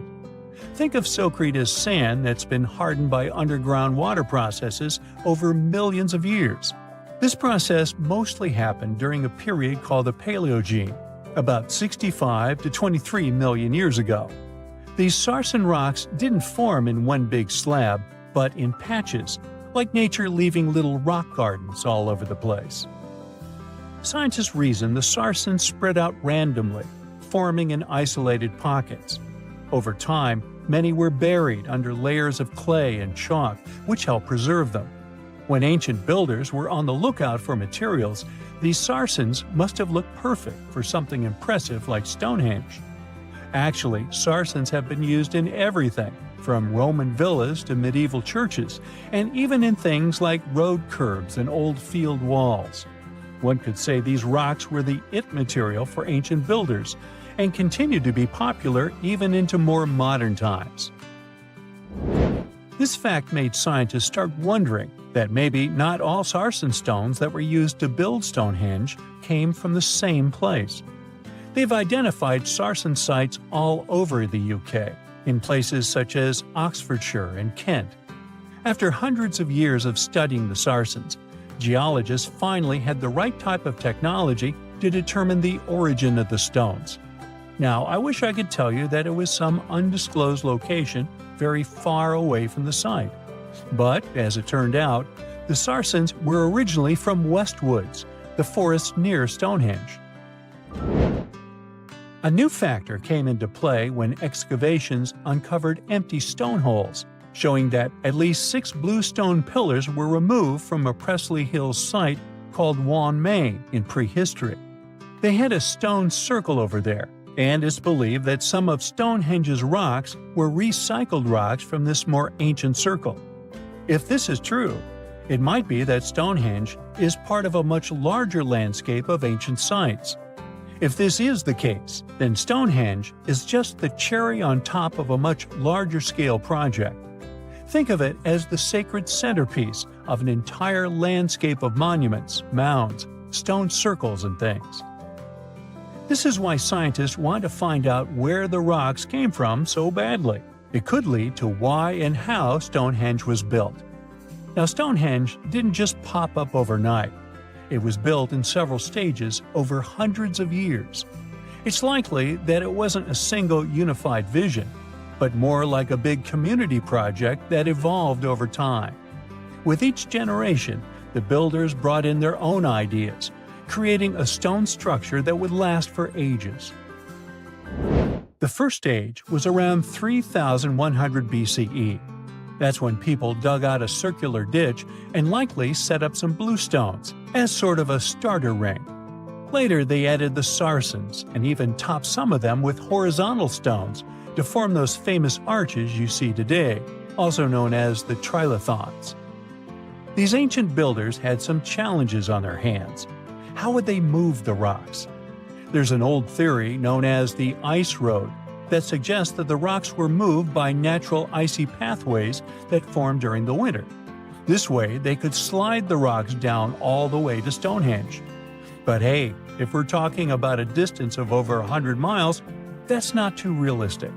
Anyways, this theory was debunked because it was warmer back then than it is today. There's also the river theory, which suggests that the rocks were floated along the river from the quarry to the site. But if we're talking about Sarsen rocks, they're too heavy to float. So there goes that theory. What we're saying is, no one knows how the rocks were moved. Another interesting science tidbit came from all the research done in Stonehenge. A recent laser survey of the stones revealed the different stone working methods used, and has shown that some of the parts of the monument were more carefully finished than others. In particular, the northeast side and the inner faces of the central trilithons were finely dressed. FYI, a trilithon is one of Stonehenge's most famous shapes. It's when two huge monoliths receive a third one on top of them, connecting the two together. This fancy word is simply Greek for having three stones. But anyways, the bigger question, and the reason Stonehenge is so famous, is why it was built in the first place. Theories are all over the place, and some sound like they're straight out of a sci-fi show. So here's a rundown of the most popular ideas. There's, of course, the solar calendar theory. This one supposes that the stones are aligned with the movements of the sun, especially during the summer and winter solstices. During the summer solstice, the sun rises to the left of the heel stone, that's the lone stone outside the main circle, lighting up the entire monument. Some say it's the ancient version of a calendar, marking the year's longest and shortest days. Some archaeologists think Stonehenge might have been an ancient healing center. Pieces of bluestone have been found chipped away, possibly by people who believed they had healing powers. The theory goes that people traveled from all over to come to Stonehenge in hopes of a cure for whatever was ailing them. There's also some speculation that Stonehenge was the place to be. Think of it as an ancient gathering spot. Some evidence suggests that communities from distant areas traveled to Stonehenge for gatherings, feasts, and ceremonies. Studies of bones found near the site show they came from all over Britain, making it a sort of prehistoric meetup location. So, imagine you're 15 and you get bored of playing video games. Instead, to pass the time, you decide to give some attention to an old hobby of yours, tracking down lost Mayan cities. You've heard that some ancient civilizations are said to have built entire cities based on constellations, so you decide to check out whether that was true for the Mayans. You find a book containing all the constellations the Mayan civilization believed to exist. You open good old Google Maps and map every ancient Mayan city discovered to date. You start seeing that this information actually matches. And truly, the biggest ancient Mayan cities correspond to the brightest and biggest stars of the Mayan constellations. Okay, this is getting interesting. You manage to map out over 100 ancient cities when you suddenly notice something strange. There's an area in the Yucatan Peninsula in Mexico where archaeologists have unearthed 2 Mayan cities. But on the constellation map, there are 3 stars. Could this mean there is a long-lost city waiting to be discovered nearby? You might think this sounds too daydreaming, but the story is actually true. The previous account happened to a Canadian teenager named William Gaddery. The boy is known as a science genius and had even won an award for the constellation theory we presented just now. when he noticed that a third city was missing from the 23rd constellation he was examining. He began to scour the internet for satellite pictures that could help him solve this mystery. He looked into images from NASA, JAXA, a Japan-based satellite company, and Google Earth. These images were still insufficient to answer his questions, so he reached out to a friend inside the Canadian Space Agency. His friend provided him with state-of-the-art satellite imagery that gave him the answer he was looking for. According to the images, there is a large square area right on the border of Mexico and Belize, which looks like the remains of a city. William took the images to a remote sensing expert known as Dr. Armand Larocque from the University of New Brunswick. They studied the images thoroughly and concluded that the area could be housing 30 buildings and even a large pyramid. The scientific and archaeological community went crazy with the 15-year-old's discovery. Could this really be true? Some background. Lost Mayan cities began to be unearthed in the mid-20th century. Since then, ruins from cities such as Tikal, Palenque, and Uxmal have been rediscovered. The Mayans were one of the biggest pre-Columbian civilizations living in the Americas. They began to settle in the area as early as 1500 BCE. Experts believe that, at its height, the Mayan civilization consisted of over 40 cities, with a population of millions of people. That's a crowd. And their cities were pretty interesting. Their civilization spanned over Mexico's Yucatan Peninsula, Guatemala, and Belize. They survived mainly on agriculture, so they developed a complex irrigation system in most of their cities. They built a series of ceremonial buildings, pyramids, plazas, and even courts for ball games. The Mayans were keen pyramid builders, but they also developed an advanced astronomical system. With whatever ancient technology they had, they were able to predict the exact location of planets, such as Venus and Mars, and they were able to predict the exact dates of eclipses. That's why the methodology William used to discover this long-lost Mayan city was unusual, but not completely surreal. The Mayans were keen astronomers, so it wouldn't be too strange that they built their major architectural feats in relation to the sky, would it? And they wouldn't be the first ones to be doing so. There is a famous fringe of Egyptology dedicated to studying how the Giza pyramids were built in perfect alignment with the Orion constellation, meaning that each pyramid was purposely built to align with one of the major stars of Orion's belt.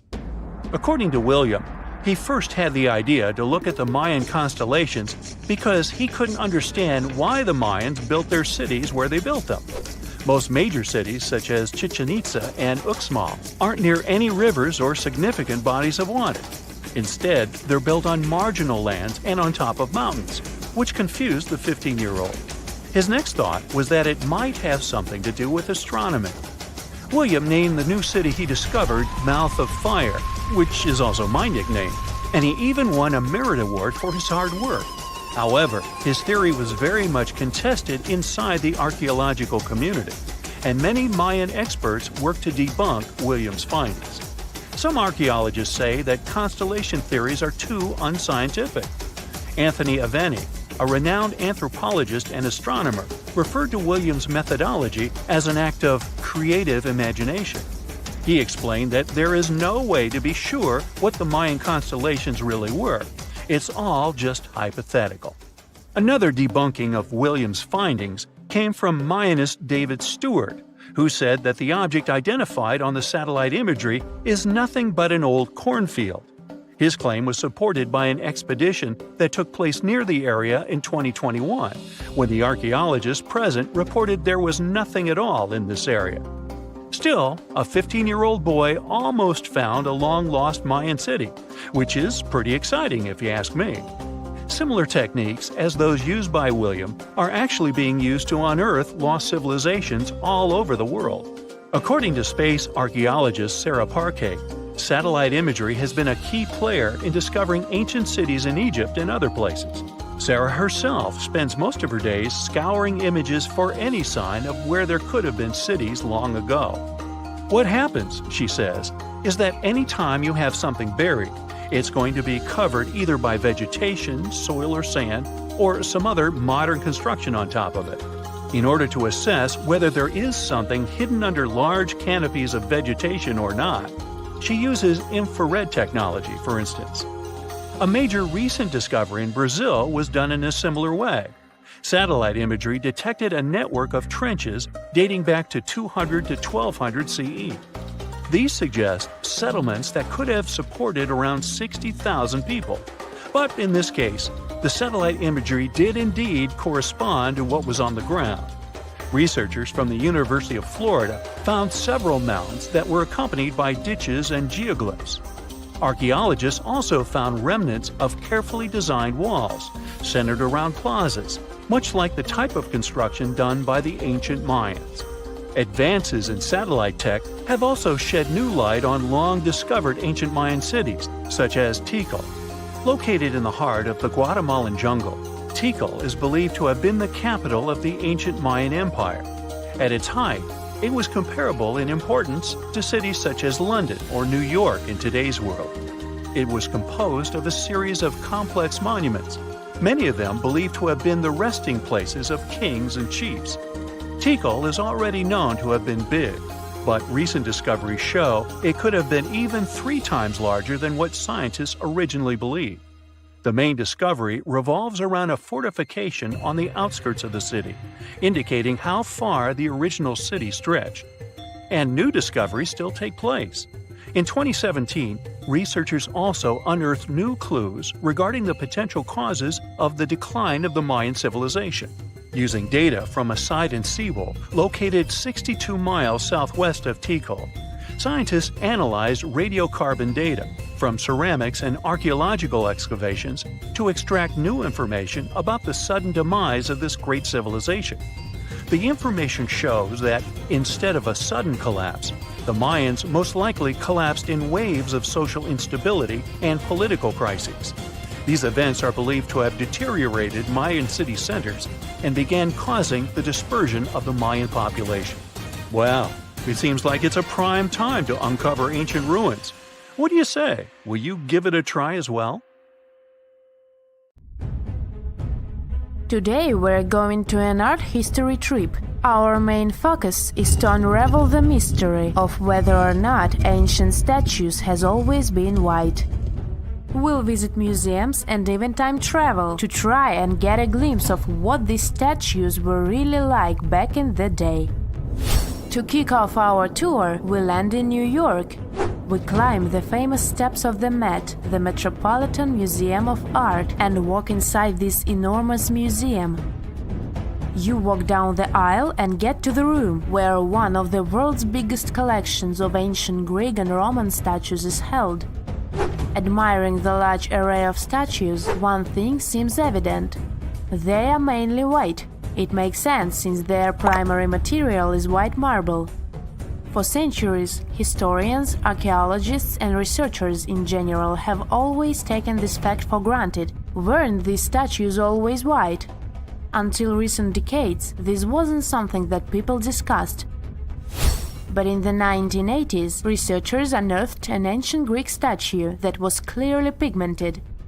This new discovery made them wonder, were all ancient statues painted? Let's take a close look at this work of art. This 3rd century before the Common Era Greek statue was discovered to be almost entirely painted, still in its original form. You don't have to look too hard to notice that the statue still carries some of these original pink colors, with some shades of blue and red paint as well. The thing is, this statue is not an exception, it's the norm.